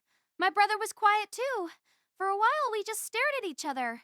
This had to be the first time I'd looked this closely at Rudeus's face. He looked a little anxious. His features reminded me a little of my dad, which was kind of reassuring. But of course, they'd look alike. I'm sorry, Norn. It hasn't been easy for you here, has it? I guess I don't really even understand you that well. I know this must be hard for you, but I'm not sure what to do. Was it just me, or was he really nervous? That reminded me of my dad, too. My brother fell silent again. He just sat there quietly, not moving an inch. He was watching me anxiously, but he didn't budge from that chair. My dad probably would have wrapped his arms around me by now, and Rudeus would have patted me on the head, but my brother didn't even approach me. Oh! Suddenly, I understood why. He couldn't approach me. He was too scared I might reject him. The instant that thought occurred to me, I felt all my negative emotions begin to melt away. I didn't hate Rudeus anymore. I couldn't find him scary either. He was too much like my dad. He was never going to hit me, no matter what. And he probably wasn't ever going to hit my dad again either. Sniff. I needed to forgive him. Hick! There were tears rolling down my cheeks now. My throat was quivering. After a moment, I started to sob. I'm sorry, Rudeus. I'm sorry. Slowly, cautiously, my brother stood up and sat down next to me. He gently put his hand on my head, and then he hugged me to his chest. His hand was warm, and his chest was firm. He smelled a little bit like my dad, too. I spent the rest of the night crying in his arms. Rudeus. In the end, I didn't do much of anything. Norn didn't tell me what was going on. She never told me what she was upset about or what she'd been feeling. She just cried for a long time. And then, when it was finally over, she looked up and mumbled, "I'll be okay now." That was it. But for some reason, she really did look okay for once. She even managed to look me right in the eye. I felt enormously relieved. Something told me she was going to be all right now. And so, I left the rest to Sylphie and slipped out of my sister's room. Norn grew noticeably more cheerful after that incident. The changes weren't exactly dramatic. She just started saying hello to me when we passed each other in the hall. We still didn't talk that much, and she didn't start hanging all over me like her sister. She was probably still getting compared to me in her classes, but I guess it didn't bother her as much anymore. I still didn't understand what she was feeling. I hadn't done anything meaningful at all. It made me feel a little pathetic. I knew how it felt to be looked down on, and I knew how it felt to isolate yourself in your room, but I'd still failed to come up with anything useful to say. At the end of the day, I guess Norn had worked it out herself. She'd processed her feelings and pulled herself over the obstacle in her path. That was a seriously impressive accomplishment. Paul and Aisha seemed to think Norn was just a clumsy, timid kid without any special talents, but I had a very different opinion of her now. She'd managed to climb up out of a hole I'd spent an entire lifetime trapped in. If I'd been half as strong as her, maybe my first life wouldn't have turned out so miserably. Maybe I wouldn't have wound up getting punched in the face by my kind-hearted brother. It was impossible to know for sure, of course. My situation was different from Norn's. Even if I'd worked out my feelings, I might never have left my room. Maybe I needed to be reborn and meet Roxy for that to be possible. Either way, I couldn't change the past. The relationships I'd broken could never be repaired, and I'd never know for sure what was going through my brother's head back then. Still, I kind of felt like something that was stuck between my teeth for a very long time had just worked its way free. If Nanahoshi managed to return to our old world someday, I'd have to ask her to take a message to my brother. Thanks for trying to get through to me back then, and I'm sorry. Chapter 6. Life with the Greyrat Sisters. Another month had passed, and the weather was finally warming up. This would be the second summer I'd spent in Renoa. Even at this time of year, it wasn't exactly hot in this region. But people were starting to dress a little more lightly. The students at school switched to short-sleeved uniforms, which I didn't mind one bit, and Aisha changed up her maid uniform as well. Sylphie even started wearing sleeveless shirts around the house. I didn't remember her owning anything like that before, but I guess she'd purchased a few more outfits after moving in with me. I certainly wasn't going to complain about her choosing to show some skin. The sight of those slender white shoulders made it a little harder to keep my hands to myself, though. Summer was a nice season, all right. And up here you didn't have any nasty multi-legged visitors scuttling into your house to nibble at your food either. The changing seasons reminded me that I hadn't seen Badigati around for some time now. Maybe he'd wandered off somewhere and forgotten to tell anyone. A few other things had changed over the course of this month. First of all, it seemed Norn had made a few friends. I'd noticed her moving around in a group of 3 girls and 2 boys, including some students from different classes. These were probably Norn's first real friends. I wanted to introduce myself to them, so I'd asked her to bring them over to our house sometime, but she'd flatly rejected the idea. I guess she found the idea of introducing them to her family too embarrassing. On the bright side, it seemed the way I'd barged into her classroom apparently hadn't caused her too much trouble after the fact. That was a bit of a relief. Norn and I were also getting along a little better just in general. As a prime example, she'd recently asked me to tutor her in some of her subjects. I happily accepted, of course. I was ready to teach her all my secret techniques and everything I knew. But then I realized that if I spent too much time focusing on helping her, Aisha might get a little sulky over being left out. After thinking it over a little, I decided to meet Norn in the library after school for regular tutoring sessions and limit them to an hour per day. We could go over the things she'd learned that day and review what her classes would be covering tomorrow. That could make a big difference by itself. Norn was obviously trying hard to keep up, but she seemed to struggle with putting the theory from her textbooks into actual practice. That said, she wasn't nearly as bad as Eris or Ghislaine had been. With consistent effort, I felt confident she'd get up to an average level in no time. By the way, Ruijerd said he was from the Babinos area, right? I know you were in the Demon Continent for a while, Rudeus. Do you know where that is? Not off the top of my head. I think he said it's close to the Bigoya region, maybe. I've never been myself, though.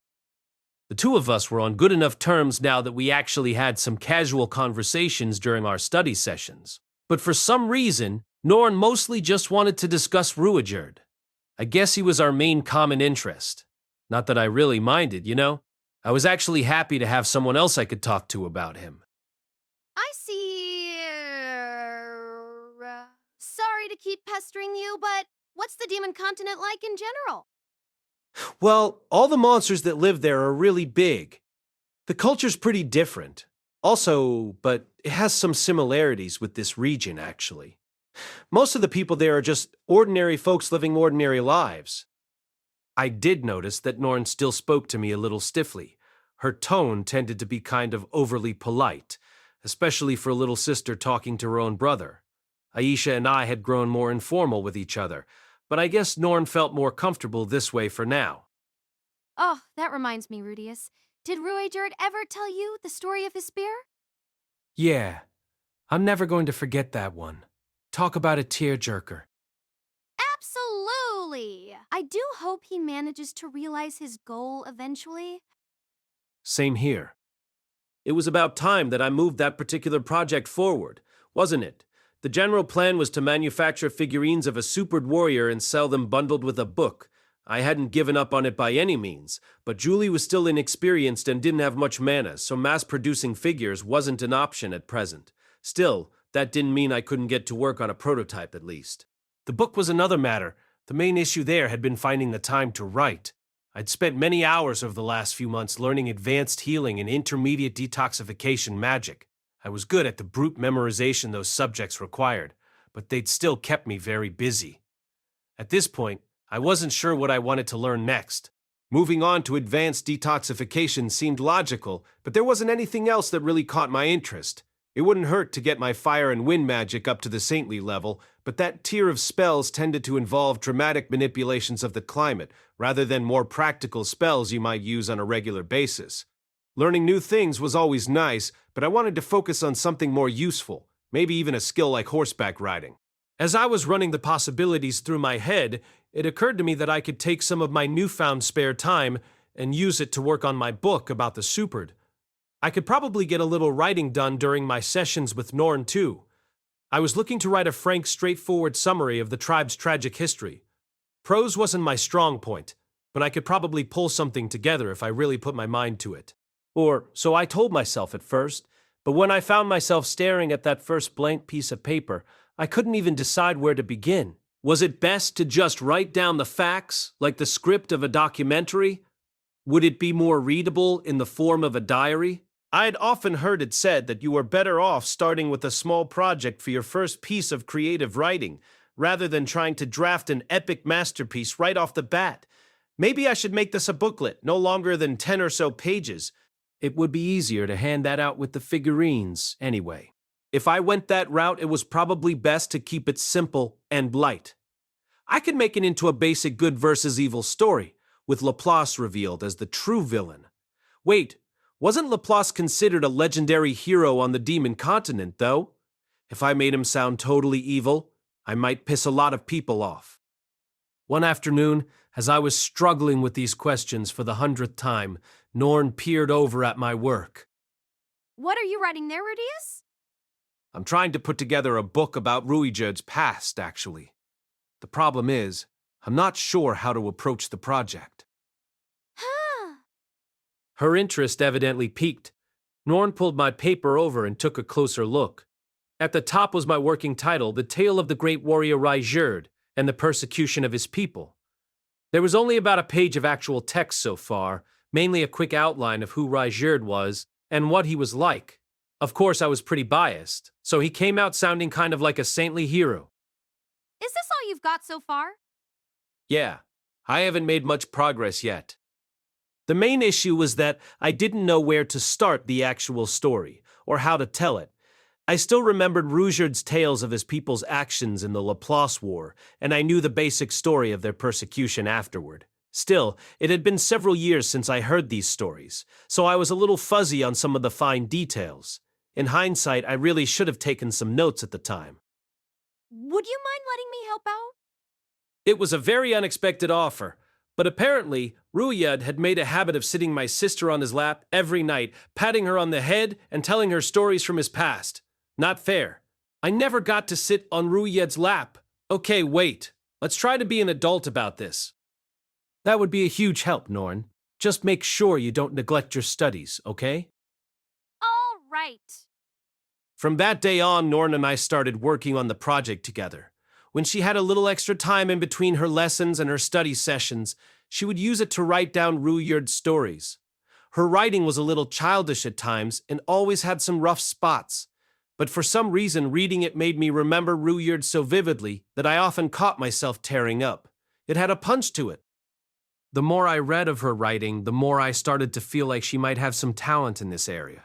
Again, I wasn't exactly an unbiased observer, but you do tend to improve faster when you're doing something you enjoy. If she kept at it long enough, maybe she'd blossom into a brilliant author someday.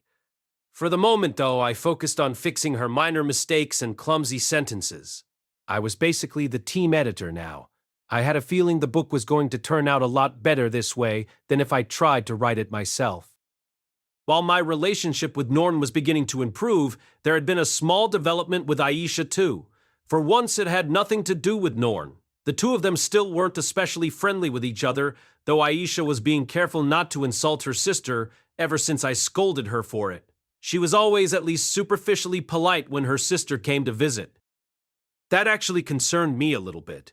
I didn't want her to feel like she couldn't express her real thoughts at all. I was happy that Norn was starting to warm up to me, but that didn't mean I could neglect my relationship with Aisha either, and so I decided to give her permission to speak her mind. You know, Aisha, if there's something you want to say, you don't have to bottle it up inside. Could you be more specific, Rudeus? Well, I don't know. I've been spending a lot of time with Norn lately, right? Maybe you're feeling a little attention-starved or something. Maybe you've been working too hard and need a vacation. Maybe you want to spend the whole day in bed? Putting a finger to her chin, Aisha tilted her head to the side in puzzlement. Too cute. You're giving me permission to be selfish, then. That's right. You can be a little selfish around me. There's no need to hold back. Well, one thing does come to mind. That mischievous smile on her face was setting off some alarm bells. What was she planning to demand? Hopefully not my body, even as a joke.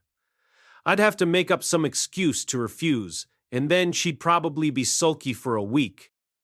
I'd like a salary, please. Well, that wasn't what I'd been expecting. A salary?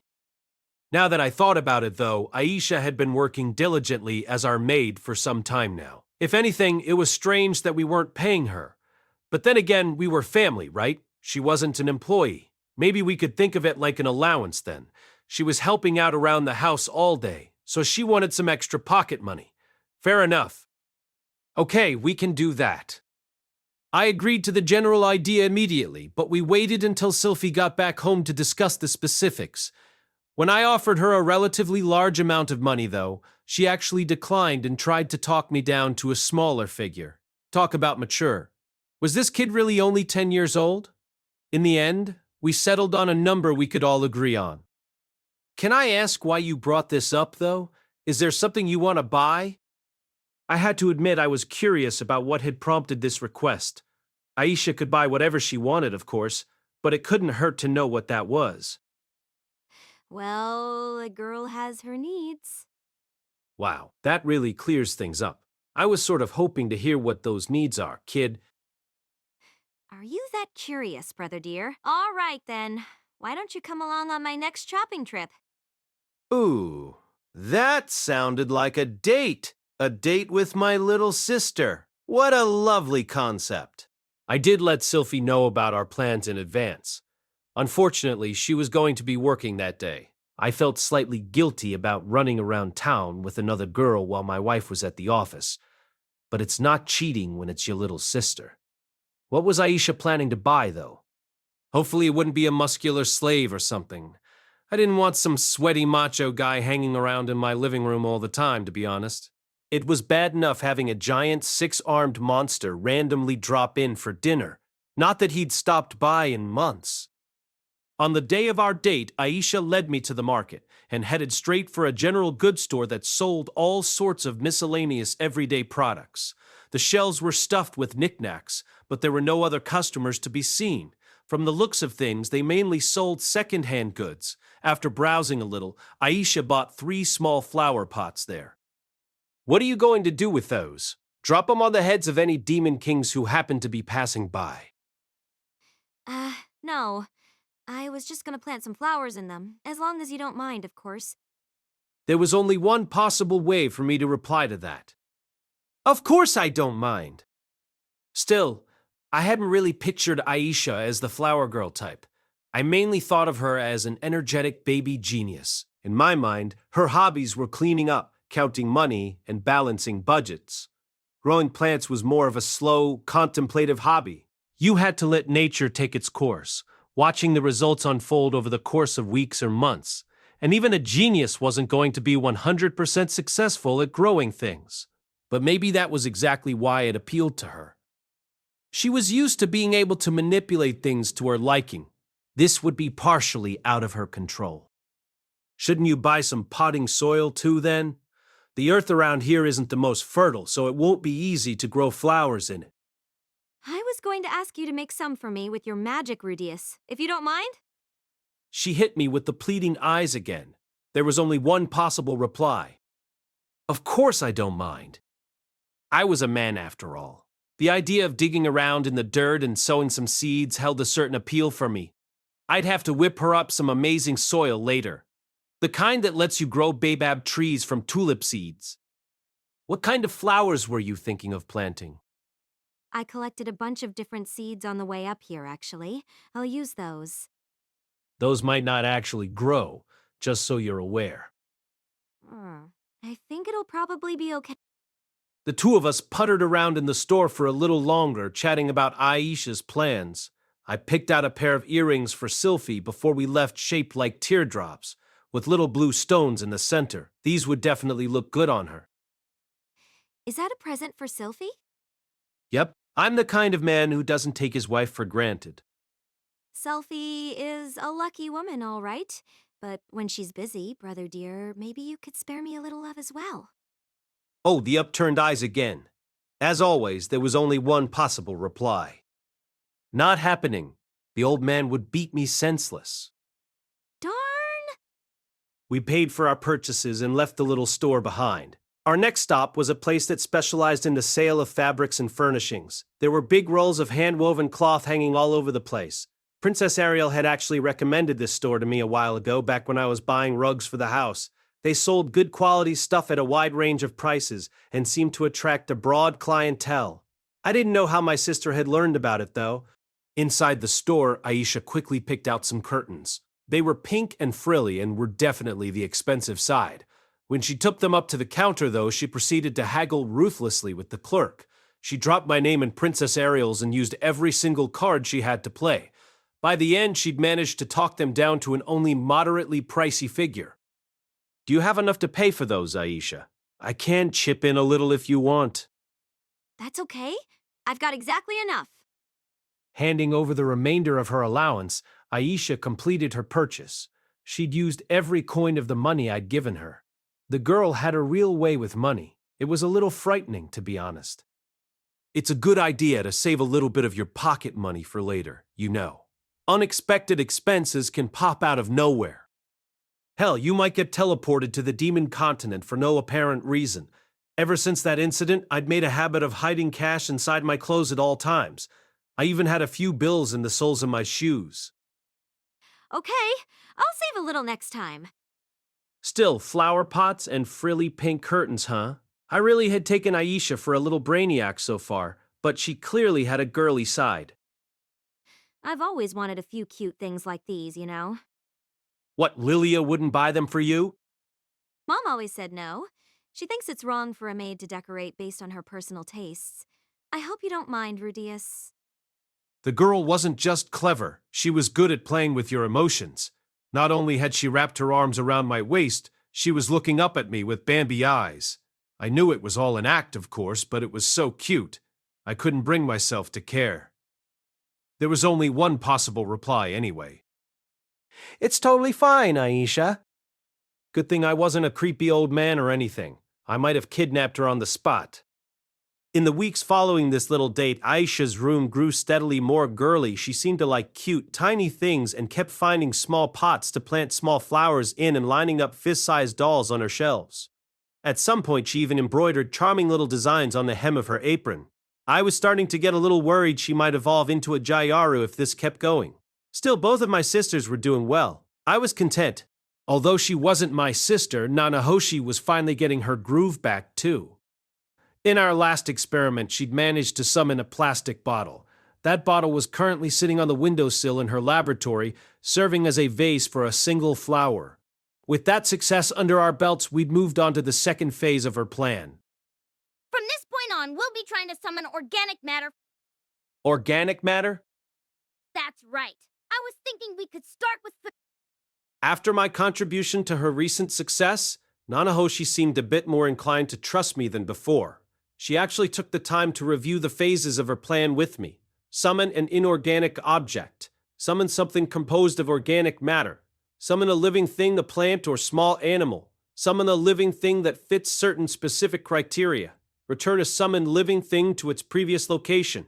The plastic bottle we'd summoned previously might not technically be a fully inorganic object, depending on how you define the term, but she didn't seem to regard this as a major issue. Is that step with the specific criteria really that important? Well, I'd say so. When I'm teleporting myself back home, I don't want to pop back out in a foreign country or something. Basically, she wanted to get closer and closer to summoning something as complex as a human being, and at the very end, teleport herself back to Japan with pinpoint accuracy. Every step of the experiment was building up to that specific goal. At our current stage, she was already capable of setting some conditions on what she summoned, but these were fairly broad. The individual results would vary widely. For example, if she tried to summon a cat, she might get a tortoiseshell female house cat, a spotted tomcat, a tiger, or a panther. Her research right now was focused on finding ways to make her spells more precise. She wanted to be able to summon a house cat, not just a feline, and even specify the exact kind of house cat that she wanted. Defining the conditions is quite tricky, though. I suppose I'll have to go see the old man again at some point. This old man was presumably the authority on summoning magic who she'd mentioned once or twice before. Does this guy know a lot about this, conditional summoning?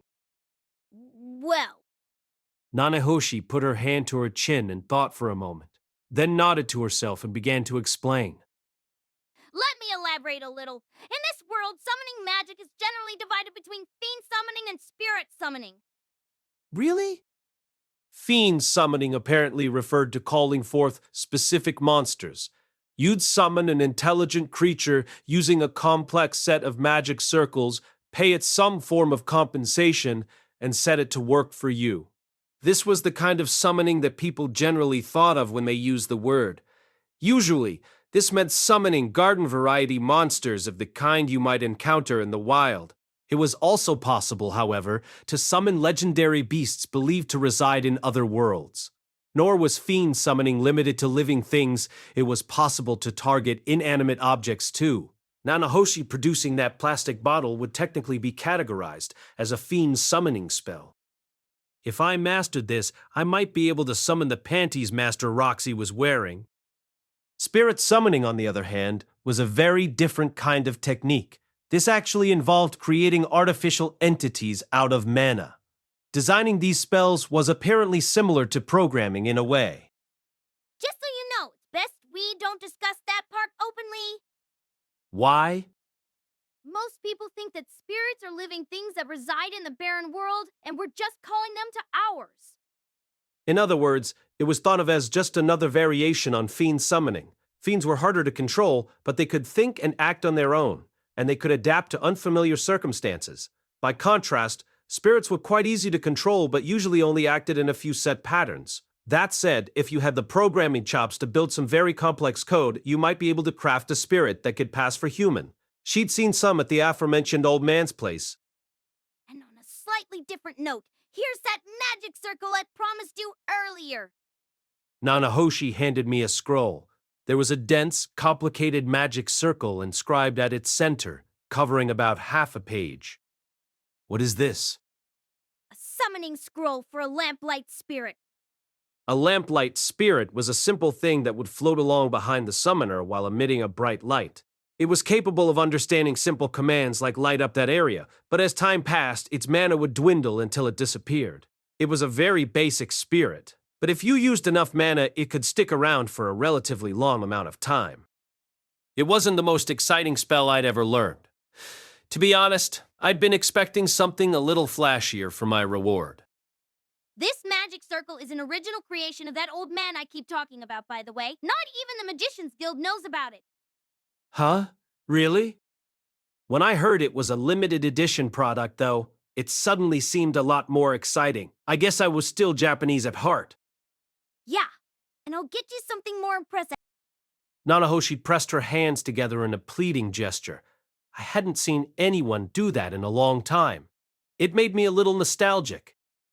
I think you should be able to use your earth magic to make a template of that design. That way you can print a whole bunch of copies. I'm sure the Magician's Guild would pay handsomely for them. You're okay with me selling copies? Won't the guy who made it get upset? Trust me, he's got bigger things on his mind. I doubt he'd even care. Well, it was good to know you didn't need to write out magic scrolls by hand every single time, at least. If you do decide to sell them to the guild, make sure you mention my name. That should ensure they don't try to rip you off. Got it. Thanks. I decided to file that idea away for now. It never hurt to have a potential source of income in your back pocket. In any case, the fact that these spirits were purely artificial was interesting. I felt like it might be relevant to Zenoba's project. By combining different disciplines of magic, maybe we could make ourselves a robot capable of saying "Hawa" every time it got flustered. Oh, by the way, Nanahoshi, if you can randomly summon objects from our old world now, isn't there a chance we could bring over some really useful stuff? It seemed like a decent idea on the face of it, but Nanahoshi shook her head. At this stage, I'm only capable of summoning simple objects composed of a single consistent substance. Although I suppose that does give us a fairly wide range of possibilities. A single consistent substance, huh? That explained why the plastic bottle hadn't come with a cap or label. But if she got better at setting her conditions, maybe we could summon complex objects piece by piece and then put them back together.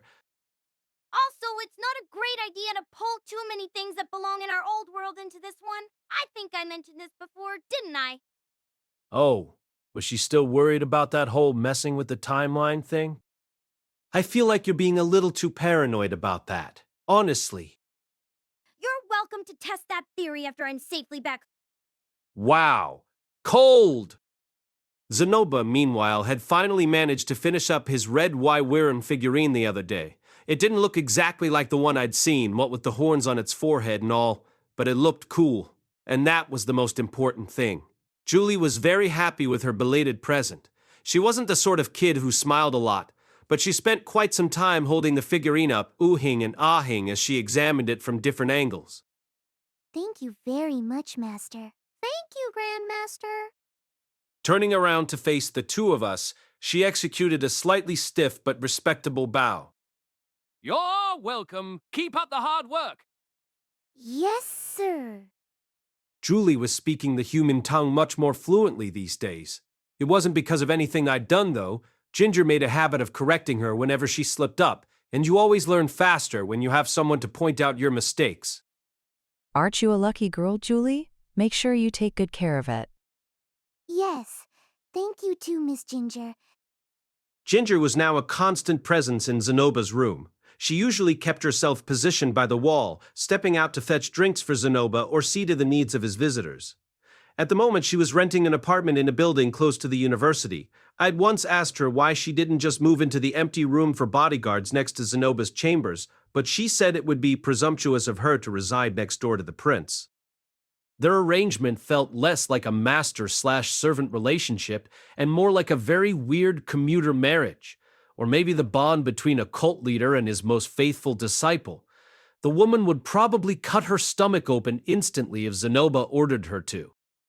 Did you need something, Rudeus?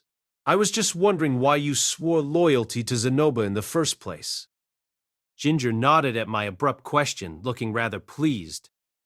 The prince's mother asked me personally to take care of him, and I swore, in that moment, to devote myself to his service. Well, that's nice. Go on. What do you mean? That's the story. Wait, that's it? That was enough to make you put up with all of this? Then again, swearing an oath of fealty was probably serious business. If you were going to break that promise when you were treated poorly, you probably wouldn't make it in the first place. I'd once read in some manga that feudal society was composed of a few natural-born sadists and a great number of masochists. Maybe Ginger just fell in that second category. When I thought of it that way, it made a little bit more sense, although the reality was probably something not quite as crude. Cliff was making progress with his research too. He'd recently completed his first prototype of a magical tool to suppress the symptoms of Elenialis's curse. He announced this to me personally one day, looking even prouder of himself than usual. Essentially, it forces in external mana. To counteract the flow of internal mana, it's not enough to eliminate the curse, but it slows it down. He went on to explain the details in complex technical language. A lot of it dealt with how he aligned the external mana with the frequency of the curse's mana in a very specific way. He also spent a lot of time emphasizing his own brilliance, though, so I think I'll omit that part.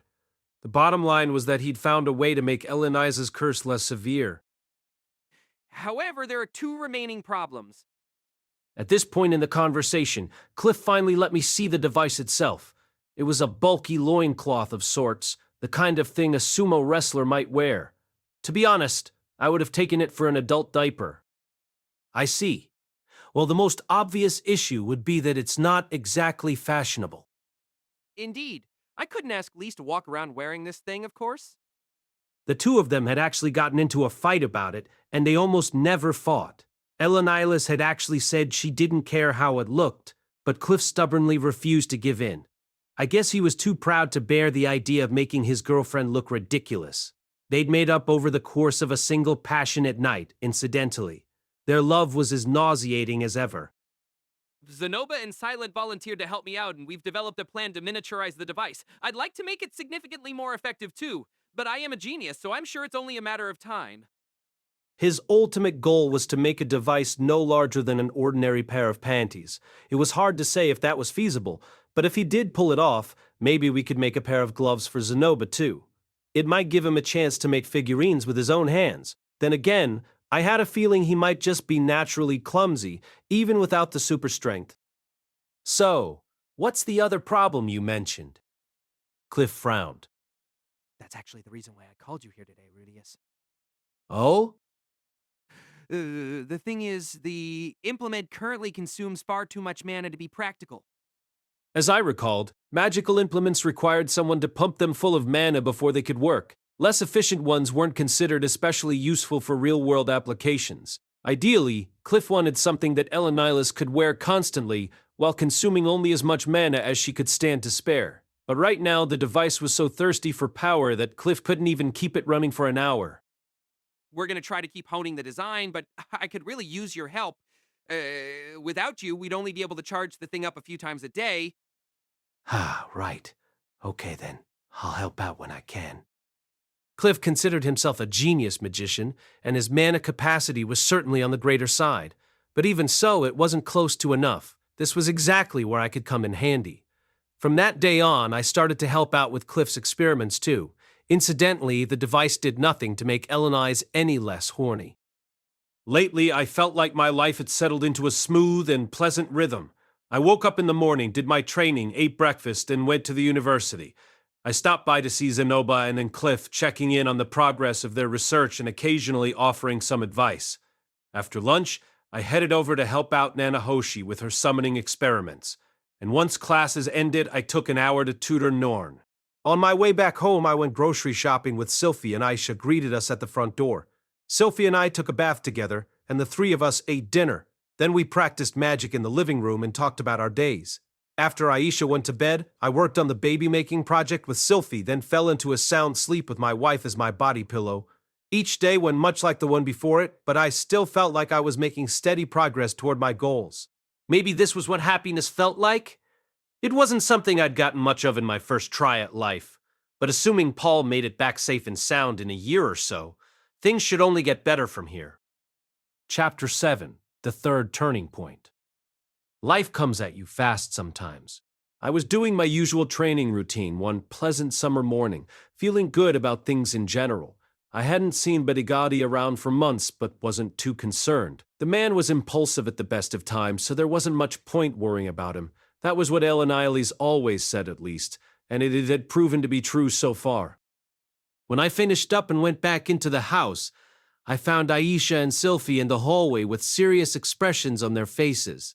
They turned to look at me as I stepped in the door. Oh, Rudy. Something about the atmosphere in here was making me nervous. Did we have a problem or something? Wow. This is making me more nervous than I expected. There's no reason to hesitate, Sylphie.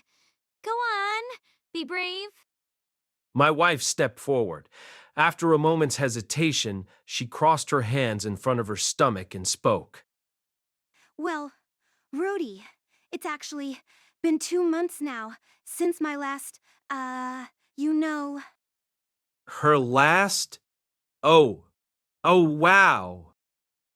And, well, I haven't been feeling so well lately, and I was starting to wonder.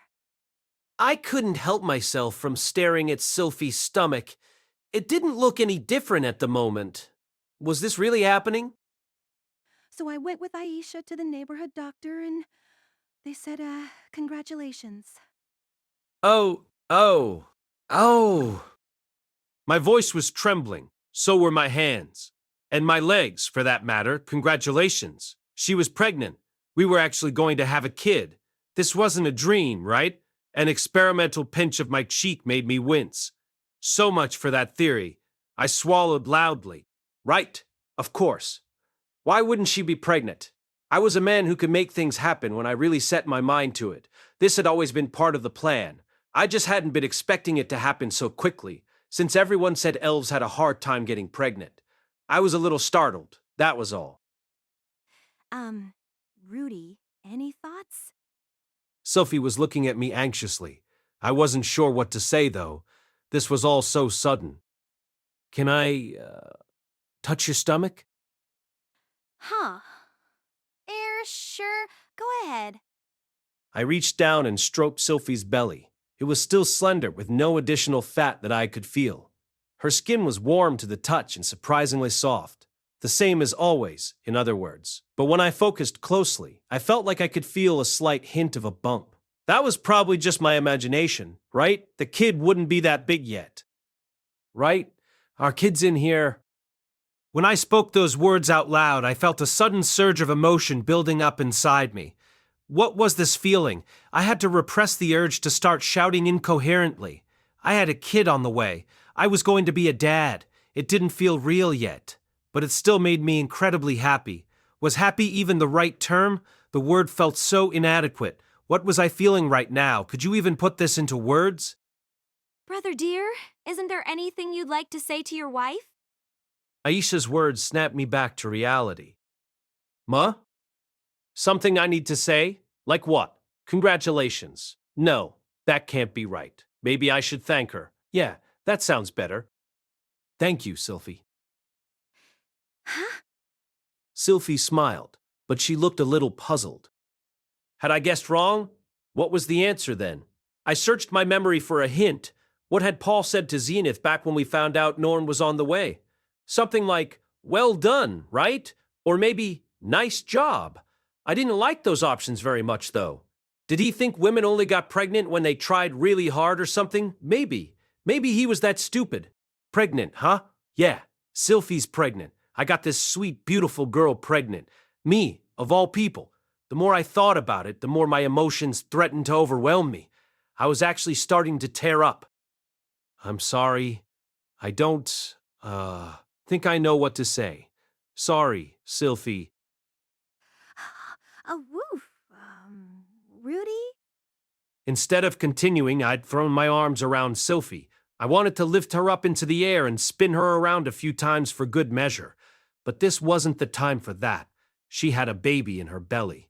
I needed to be very, very gentle with her. You did want children pretty badly, didn't you? My wife wrapped her arms around me as well and started to pat me on the back. I gave her one more gentle squeeze, then finally released her. Stepping back, I stared down into her eyes. I could see my face reflected in them, and it wasn't a pretty sight. I had tears running down my cheeks. Sophie closed her eyes. I kissed her and stroked her hair, enjoying the softness of her lips. This was what love felt like, wasn't it? Aisha cleared her throat, reminding me that we weren't alone in the room. I'd started groping Sophie's breasts and butt without even realizing it. Brother dear, we need to be gentle with the lady of the house for a while. You're gonna need to refrain from intercourse for the moment. She's right. Bad Rudeus. Bad. No matter how lovable my wife was, I needed to control myself from now on. Then again, she was less than 2 months pregnant, right? And we've been doing it every 3 days up until now. It probably wouldn't hurt to keep going just a little longer. No! Keep it together, man. Right, of course. Aisha smiled and lifted the hem of her skirt slightly upward. If you're desperate, I'm always available to pick up the slack. Not a chance in hell, kiddo. She pouted a little at that. It was nice of her to offer it all, but even putting all the moral issues aside, I just wasn't attracted to her. That suited me fine anyway. The last thing I needed was to destroy my marriage by messing with the maid.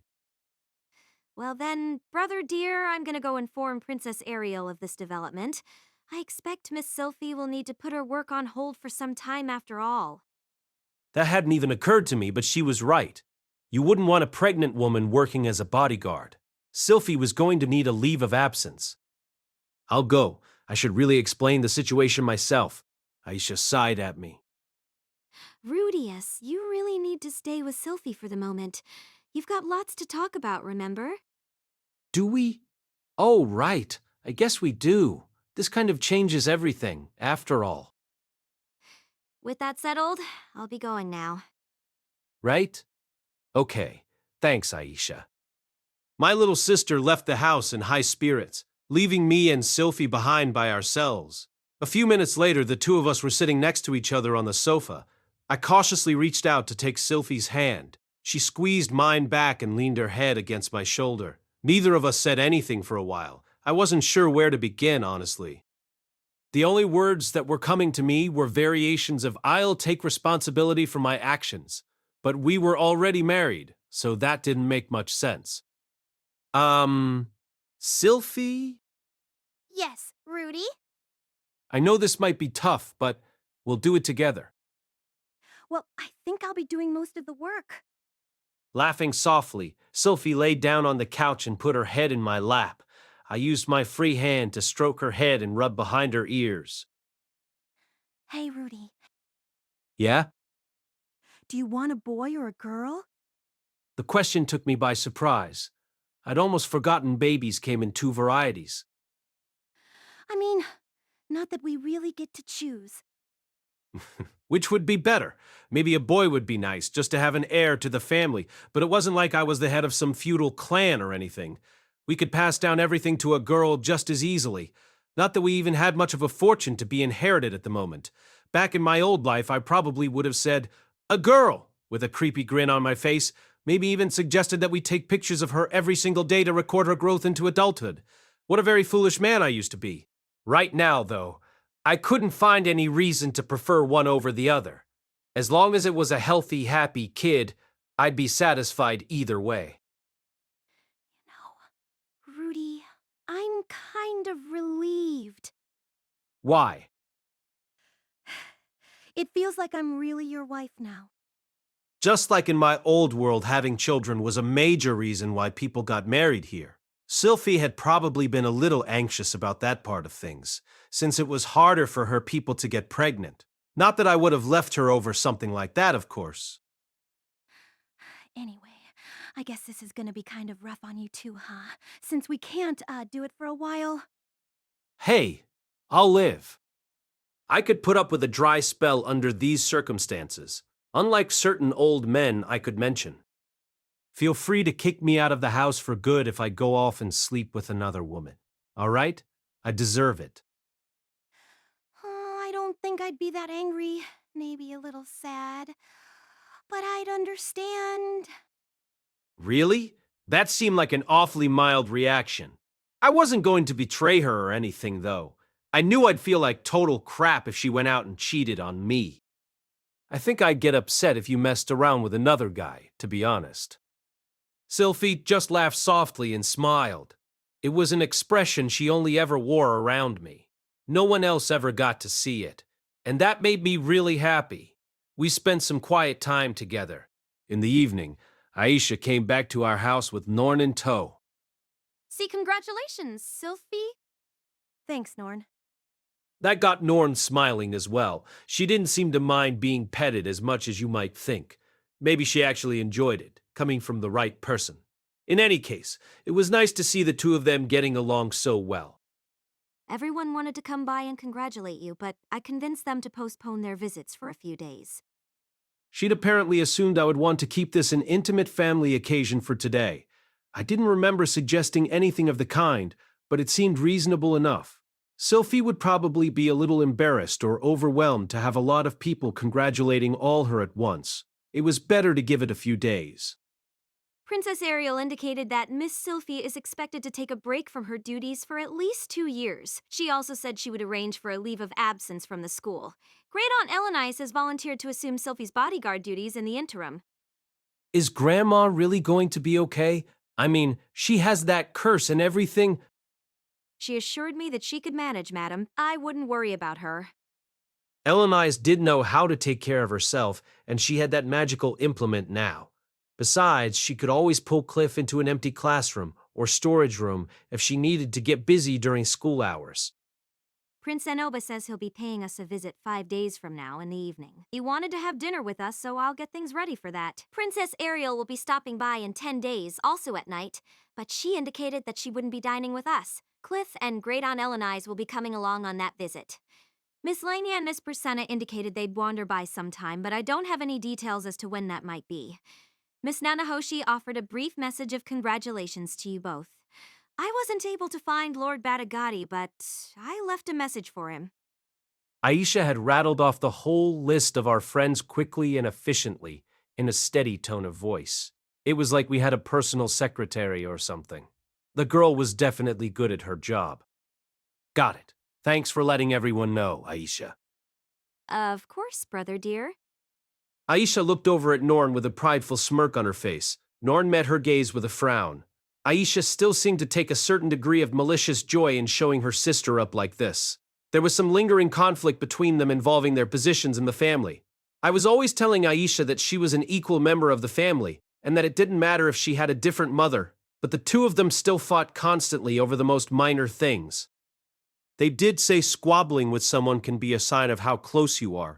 It was probably okay to let things be, as long as this didn't turn into a cold war. They never said anything really cruel to each other when they fought, at least.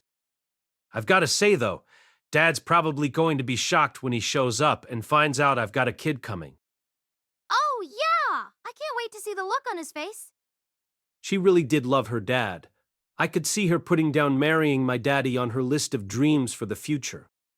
He's the type to spoil his grandkids rotten, so I bet he'll be overjoyed. He was really sweet when you two were born, too. Aisha and Norn both looked a little nonplussed for a moment. Neither of them had any memory of those days, of course. Well, anyway, I'm really looking forward to it, Rudeus. Those unusually cheerful words put a smile on everyone's face. Sylphie and I were happily married. Paul and Zenith and Lilia would be with us soon enough. And my little sisters were here too. That was the life I dreamed of way back in the Buena village days, and it was close at hand. The bad news arrived 2 months later. I received a letter dated 6 months in the past. It had been sent by express delivery post. The sender's name was Geese, and the contents, as was usual with express letters, were very brief. Having trouble rescuing Zenith. Requesting help. The instant I saw those words, the world flashed white before my eyes.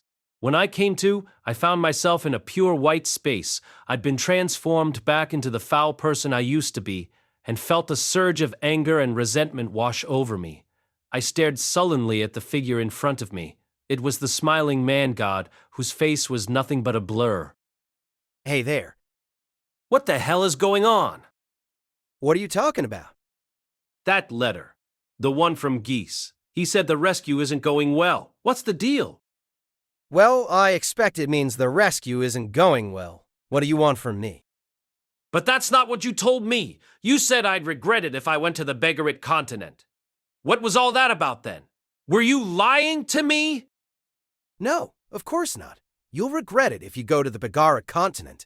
It was true back then, and it's still true now. Ah, now I see. I get it. I'll regret it if I go to the Beggarit continent, but I'll also regret it if I don't go. Is that what you meant all along? Oh, I don't know about that. You weren't too unhappy with your life as of yesterday, were you? You made lots of friends here. You met many interesting people, and you did a lot of growing up. Your condition was cured, you made friends with your little sisters, you even got married. And now you've got a kid on the way. Yeah, my life's not bad right now, but that's not the point. You told me not to go to Beggarit. You tricked me.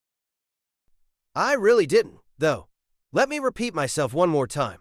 If you go to the Beggarit continent, you will definitely regret it. What? But my family's in trouble. Tell me why, at least. Can't do that, I'm afraid. Damn it. I should have known better. You're always like this.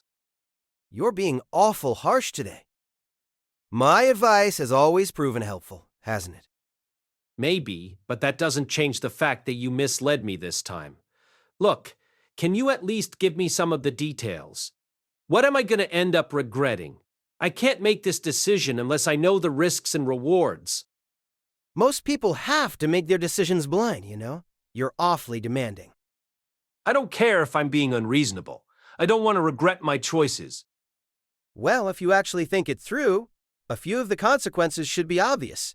You spent the last year and a half as a student, right? And your little sisters spent a year traveling here. If you'd gone to Beggarit instead, you would have missed each other completely. What? But Paul sent my sisters here because he saw my letter. If I hadn't written to him, they would have stuck around in Millis or waited in Eastport. Not true. Even if he hadn't gotten your letter, Paul would have sent his kids to the kingdom of Asura. Lilia's got family there, remember?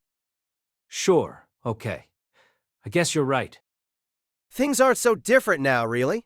Let's say you set out on a journey tomorrow. What happens to Sylphie and your kid? You planning to leave her here all alone while you hike halfway across the world? So basically, I'll have some regrets no matter what I do. Naturally. It's impossible to avoid having any regrets, I'm afraid. If you head to Beggarit, you're going to miss out on at least one golden opportunity. The way I see it, you're better off staying put. Chich, well, if you're that sure about it, I guess I probably will end up regretting it. Fine. Right. Well then, want to hear my advice? Yeah, sure. Can't hurt, I guess.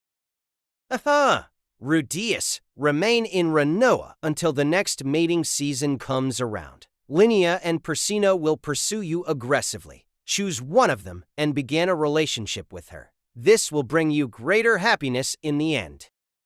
What the hell? You're telling me to cheat on my wife now? I'm happy with Sylphie, and those two are just good friends, damn it. His last words echoing dramatically in the air. The man-god disappeared, and I slipped back into unconsciousness. I woke up to find myself in bed. Sylphie was looking down at me with concern on her face. Oh, Rudy, are you okay? You were moaning in your sleep. Yeah, I'm fine.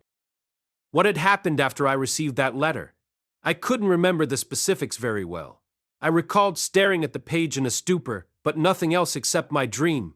Things had been going too smoothly lately. I guess the shock had hit me hard. Geese's letter was alarming.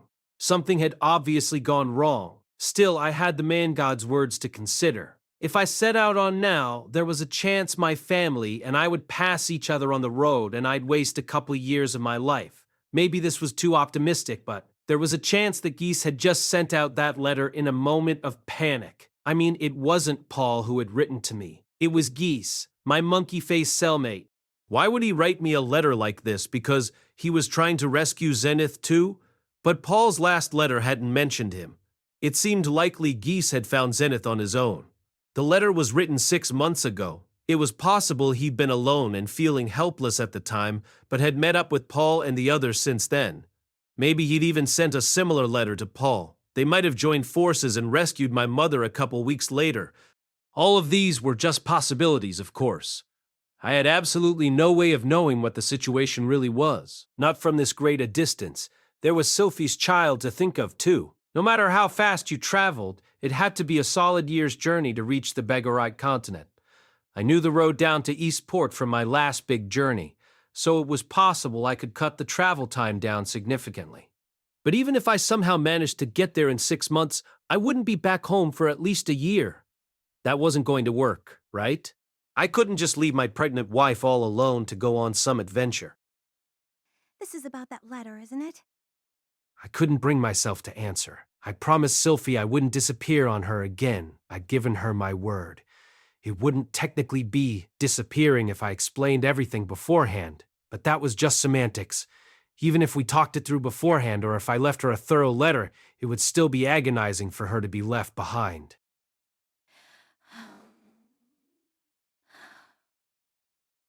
Rudy, you don't have to worry about me too much, okay?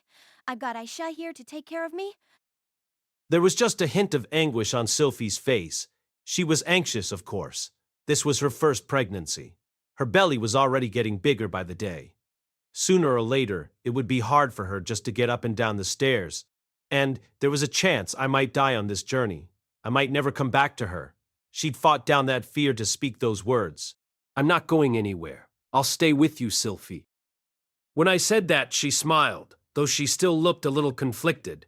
The words of the man-god continued to linger in my mind. No matter what choice I made, he'd insisted, I was going to end up regretting it. The next 3 days were long and difficult. Every time I saw them, Sylphie, Aisha, and Norn had anxious looks on their faces. I'd already told them I wasn't going to the Beggarite continent, but the more I thought about it, the more uncertain I felt. I was torn between my 2 choices, and there weren't that many people I could turn to for advice. The first, Elenilis, nodded when I told her of my intentions. I think that's wise, Rudeus. You're better off staying behind for this one. The way she phrased that surprised me. It suggested she had other plans. Are you going to go, Elenilis? Sylphie's my granddaughter, Rudeus. It's only right that I take this job, for her sake as much as yours. Apparently, she'd received an identical letter herself, and unlike me, she was ready and willing to go, even if it meant leaving her life here behind. Aren't you supposed to be guarding Princess Ariel, though? There's very little real danger to her life while she's enrolled in this school. I wasn't doing much of anything, to be honest. That was probably true most of the time, but you never knew when things might take a dangerous turn. That was the whole point of having bodyguards. But of course, that was Ariel's decision to make, and Elenice had basically volunteered herself as a goodwill gesture. I doubted the princess would object to her backing out. What about Cliff? I'll have to leave him. He might hate me forever, but I don't have much choice.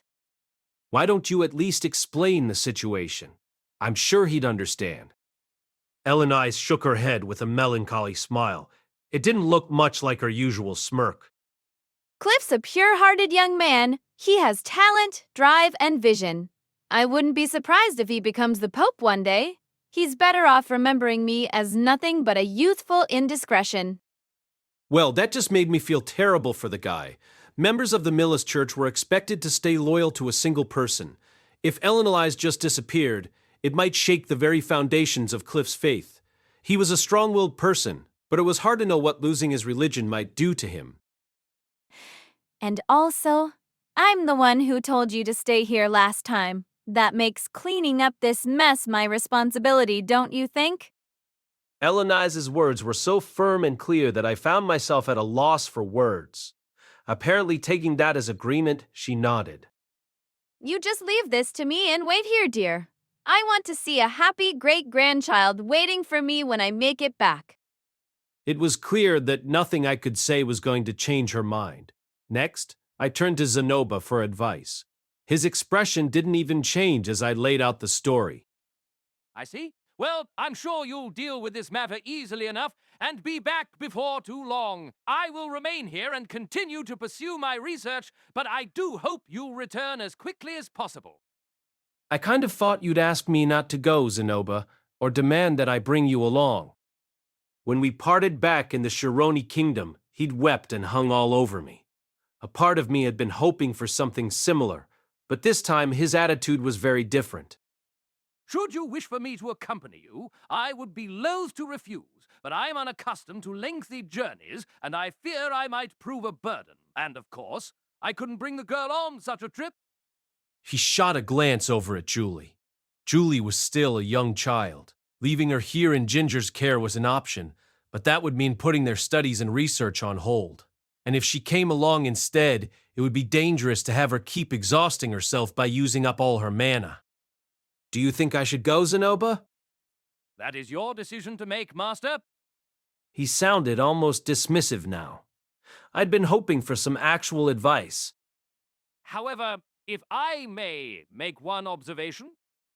The birth of a child does not require a father's presence. If you're worried about your parents, why not go to their aid? I'll guarantee the safety of your wife and sisters in your absence.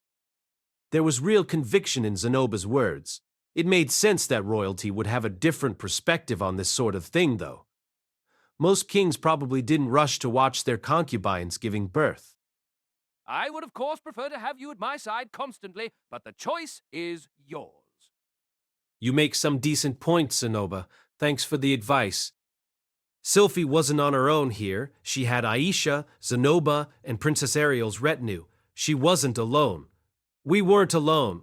What was I supposed to do at the end of the day? Stay or go? Ellen Isles wanted me to wait here while she went to Bagaret alone. Zenoba wanted me to go, leaving matters here in his hands. Which path made more sense? Where was I most needed right now? Zenoba's logic seemed sound. As long as Sylphie stayed healthy, everything would be just fine. My presence wasn't going to make a difference. Still, that attitude didn't sit right with me. I wasn't a king, and I didn't want to act like one. It was obviously better for Sylphie to have me here, providing emotional support. Sylphie had encouraged me to go and told me not to worry, but this was her first pregnancy. Deep down, I knew she had to be terrified. She was probably fighting the desire to break down and beg me not to leave. I was the one who told her how I wanted kids over and over again. I might not even have been that serious about it at the time, but she'd obviously taken it seriously. And now that she was actually pregnant, I was thinking about leaving her behind while I traveled halfway around the world. That felt like a serious betrayal. On the other hand, I had to admit that I'd been putting off my responsibility to help Paul for a long time now. I'd put my own happiness first for years. Hell, I prioritized fixing my performance problems over the search for my mother. Maybe this was a wake-up call. Maybe it was finally time for me to pay the piper. I couldn't make up my mind. Both options would cost me greatly. It was now the 4th day after the letter's arrival. I'd spent most of that time brooding over my dilemma. I wasn't sleeping well at all, and I couldn't motivate myself to bother with my usual training routine that morning. I was just sitting around on the first floor, bleary-eyed, doing nothing in particular. The mornings were chilly here, even in summer, and I was feeling downright sluggish. For a while, I just watched the sunrise. After a while, I heard a small cry of surprise from behind me. Turning around, I saw that our front door was open, and Norn was standing in front of it. She had a large bag on her back, the same one I'd used in my days as an adventurer. It was packed to bursting point. She was obviously preparing for a lengthy trip. But because she was only 10 years old, it looked more like she was going on a picnic or something. For a long moment, I just looked at her silently. Norn avoided my gaze. She looked like a kid who'd just been caught red-handed, playing a prank on someone. Where are you off to? Norn didn't answer, so I repeated myself. Where are you going, Norn? Biting her lip, she finally looked me in the eye. Well, if you're not going to help, Rudeus, I guess I have to go instead. I studied her face for a moment. Go where? She couldn't seriously mean the Beggarit continent, could she? Norn was still so small. This was a 10-year-old kid we were talking about here. There was no way that bag had anything close to what she'd need for this trip. She probably had some money, but did she know how to spend it wisely? Did she even know the route she would take? How did she intend to deal with the dangers she'd encounter on the way? She might get kidnapped by slavers the minute she set foot out of this city. Norn, I can't let you do that. But Rudeus, please, Mom and Dad are in trouble. Why are you gonna help them? She was tearing up now, but she kept her eyes fixed on mine. Why? Well, because I was going to have a child soon. I had my wife to think of. You're much stronger than me, Rudeus. You know how to travel. Why aren't you going? She wasn't wrong. I wasn't as experienced as Eleni's, but I'd spent 5 years on the road as an adventurer. I had the know-how, at least. And although there were plenty of people out there more powerful than me, I could hold my own in a fight. As I was today, I could probably manage to travel across the demon continent even without Royard's help. It was all true. I could do this if I wanted to. I'd been weighing the pros and cons of going for days now, but that was because I could afford to choose. Norn didn't have that choice. She wanted to go help, but she couldn't. I, on the other hand, had the ability to reach the Beggarit continent, help our parents, and make it back safely. That was the whole reason Geese had sent me that letter and not someone else. Okay, Norn, you're right. In your old... There were other people who could look after Sylphie for me, but I was the only one who could go save my parents. It had to be me. I could cut through the Beggarit continent to the city of Rapan. I could solve the problems Paul and the others had run into. There wasn't anyone else I could entrust this job to. I'll go. Can you look after the house for me? Norn's face lit up, but an instant later she squeezed her lips together tightly and nodded with the most serious expression she could muster. Absolutely! Don't fight with Aisha, and help out Sylphie when you can, okay? Of course! All right. Good girl. I felt terrible about doing this to Sylphie and our baby. If she dumped me over this one, I wouldn't blame her. But that wasn't how I should be thinking about this. I needed to trust my wife. I'll go to the Beggarit continent then. I'd made up my mind now. I was going to save my parents. Chapter 8. Farewells. The Beggarit continent was a massive island, so reaching it would require crossing the sea. And my specific destination, the labyrinth city of Rapan, was located near the eastern coast. There were 2 possible routes I could take. The first involved traveling to East Port, the King Dragon Realm's main harbor town, and catching a boat there. It wouldn't be the most direct route, but it would allow me to enter Beggarit from the east, cutting down the amount of traveling I'd have to do on that continent. This was the safest option. The other possibility was catching a boat from the kingdom of Asura instead, which would bring me to the northern shore of the continent. This would involve cutting through more Beggarit territory, making it a more dangerous path, but it would also save me a good amount of time. My best guess was that the first plan would take me 18 months and the second about 12. Even the most efficient plan wouldn't get me there and back in the next 7 months.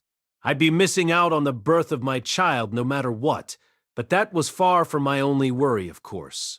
For once I was going to disregard the man-god's advice. Knowing him, he might have been fully aware that I wasn't going to agree with him, but I'd never done the exact opposite of what he recommended before. This was comparable to if I'd avoided the kingdom of Shironi entirely on my way through the central continent. Lilia and Aisha would still be captives there, and I never would have met Aisha. I guess that might have kept me from running into Orsted, though. Where would I be now if things had played out that way? We'd probably have made it to the refugee camp without too much trouble. Things might have ended just as terribly with Eris, though, and 10 years down the road, I might have found out where Lilia and Aisha were, much to my regret. Yeah, he did say I would regret this too. He'd repeated that both times I talked about it with him. Based on that, the reasons probably had nothing to do with my timing. No matter when I went to Beggarit, I would end up with some new regrets. But there was no telling what those would be. I could imagine all sorts of possibilities. I might end up losing something. Like one of my hands, maybe, or one of my parents. There was no point wasting time thinking about it. If I didn't go, I'd be stuck here waiting anxiously for at least a couple years. In the end, I might learn that someone I cared about was dead. Paul or Geese might show up, battered and bruised, and blame me for abandoning them. Anything could happen, but I had to go, even if I knew I would regret it. Before anything else, though, I decided to talk to Ellen Elise about my decision. If I started with Sylphie and she broke down in tears, my resolve might waver. I wanted to steel myself by breaking the news to my friends first. I had Ellen Elise meet me in an empty classroom on the campus. When I told her what I was planning, she grimaced unhappily. Look, Rudeus, didn't I tell you to stay here? Yes, you did. But You know, there's still a chance Geese just jumped to conclusions. what do you mean? You know the man, Rudeus. He rarely thinks anything through before he acts. It's all hunches and intuition with him. Well, she wasn't wrong about that. Geese liked to keep the facts to himself, too, and he wasn't above manipulating people. The letter might be one of those cases. For all we know, there's already another letter on its way to us saying disregard last message, Zenith is safe, or something of the sort. Yeah, the thought did occur to me. There was a chance we'd head out there to find that Paul had already rescued my mother. We might even miss each other on the road. It was possible, but... Think about it for a second. Isn't it odd that Geese knew where to find me? What? I sent a letter to Paul a year and a half ago, telling him where I was living. Geese was in the Begarit continent as of 6 months ago, at least. When did he learn we were in this city now? How did he send us those letters? Getting to Begarit would take a traveler about a year, and even letters didn't move that quickly. It wasn't like texting on your phone. You were looking at 6 months minimum, even with an express delivery service. The dates didn't line up. The only way Geese could know my location is if he'd met up with my dad and the others. They must have told him where we were. Then why was it Geese who wrote to us instead of Paul? Either Geese decided to send the letter all on his own, or my dad's stubborn pride got in the way.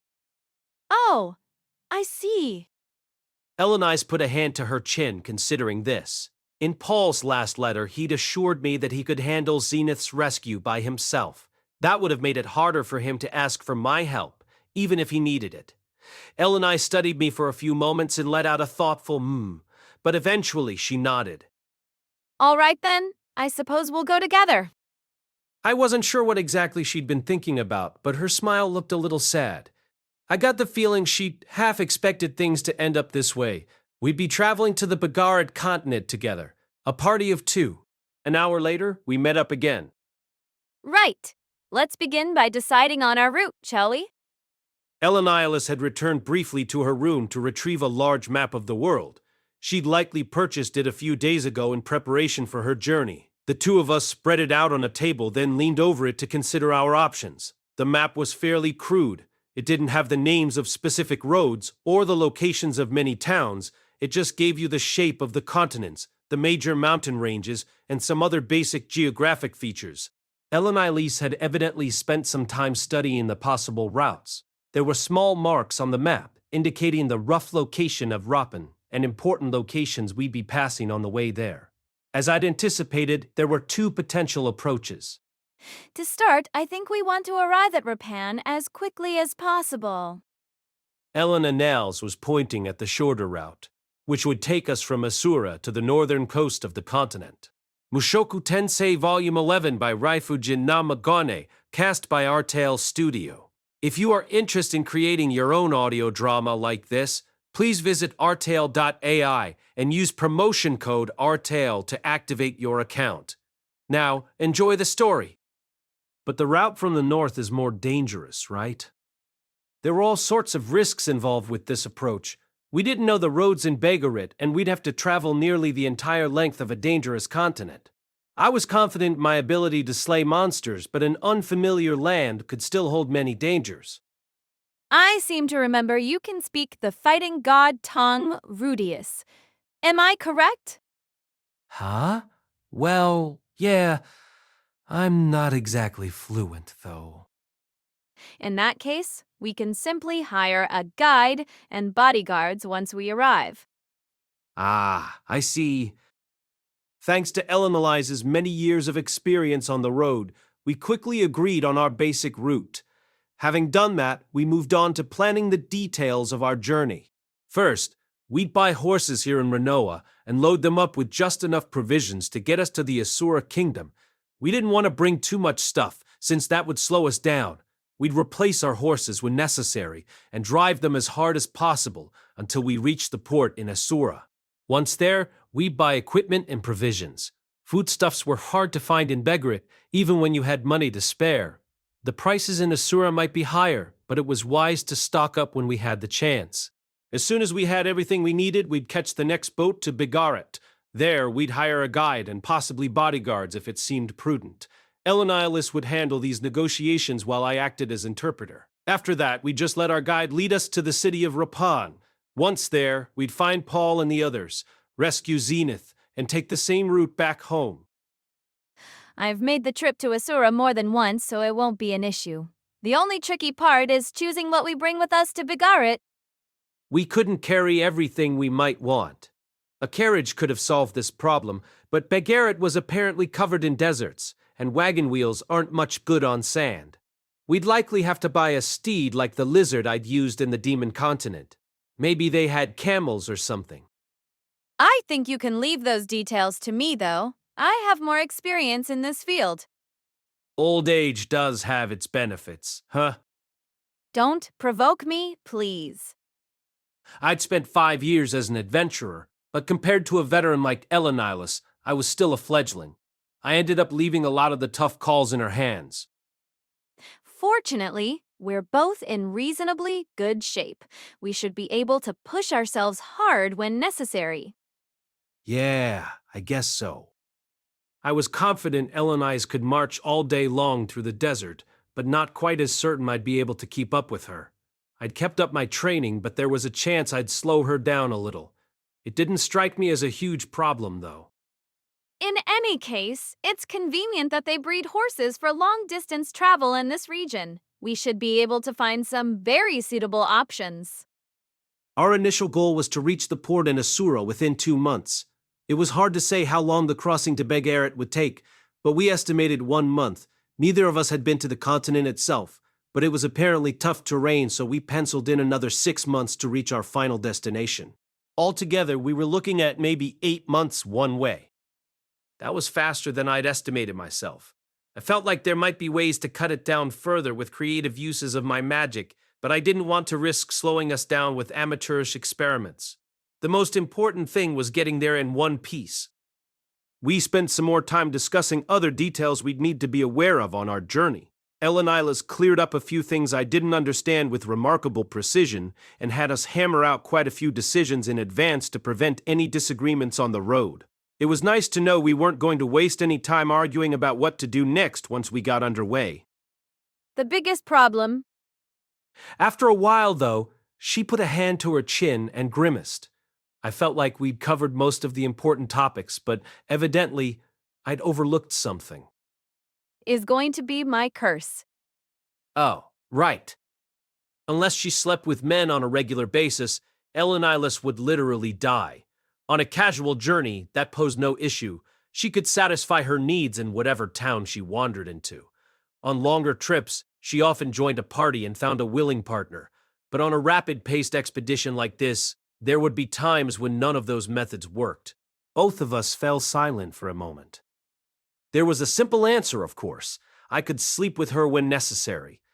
My performance problems were a thing of the past. If a random woman walked up to me, asked me to have sex with her, I could probably manage just fine. But I didn't want to betray Sylphie. I'm not going to sleep with you on this journey. Yes, that wouldn't be a good idea. I guess we'll have to stop by brothels or something on our way. The two of us were going to keep things strictly platonic. I wanted to make that clear up front, otherwise we'd probably end up doing it on the road out of sheer convenience. What about that magical implement, though? It does weaken the curse's potency, right? Well, if I tried to take it, Cliff would ask why. You're really not going to tell him about this?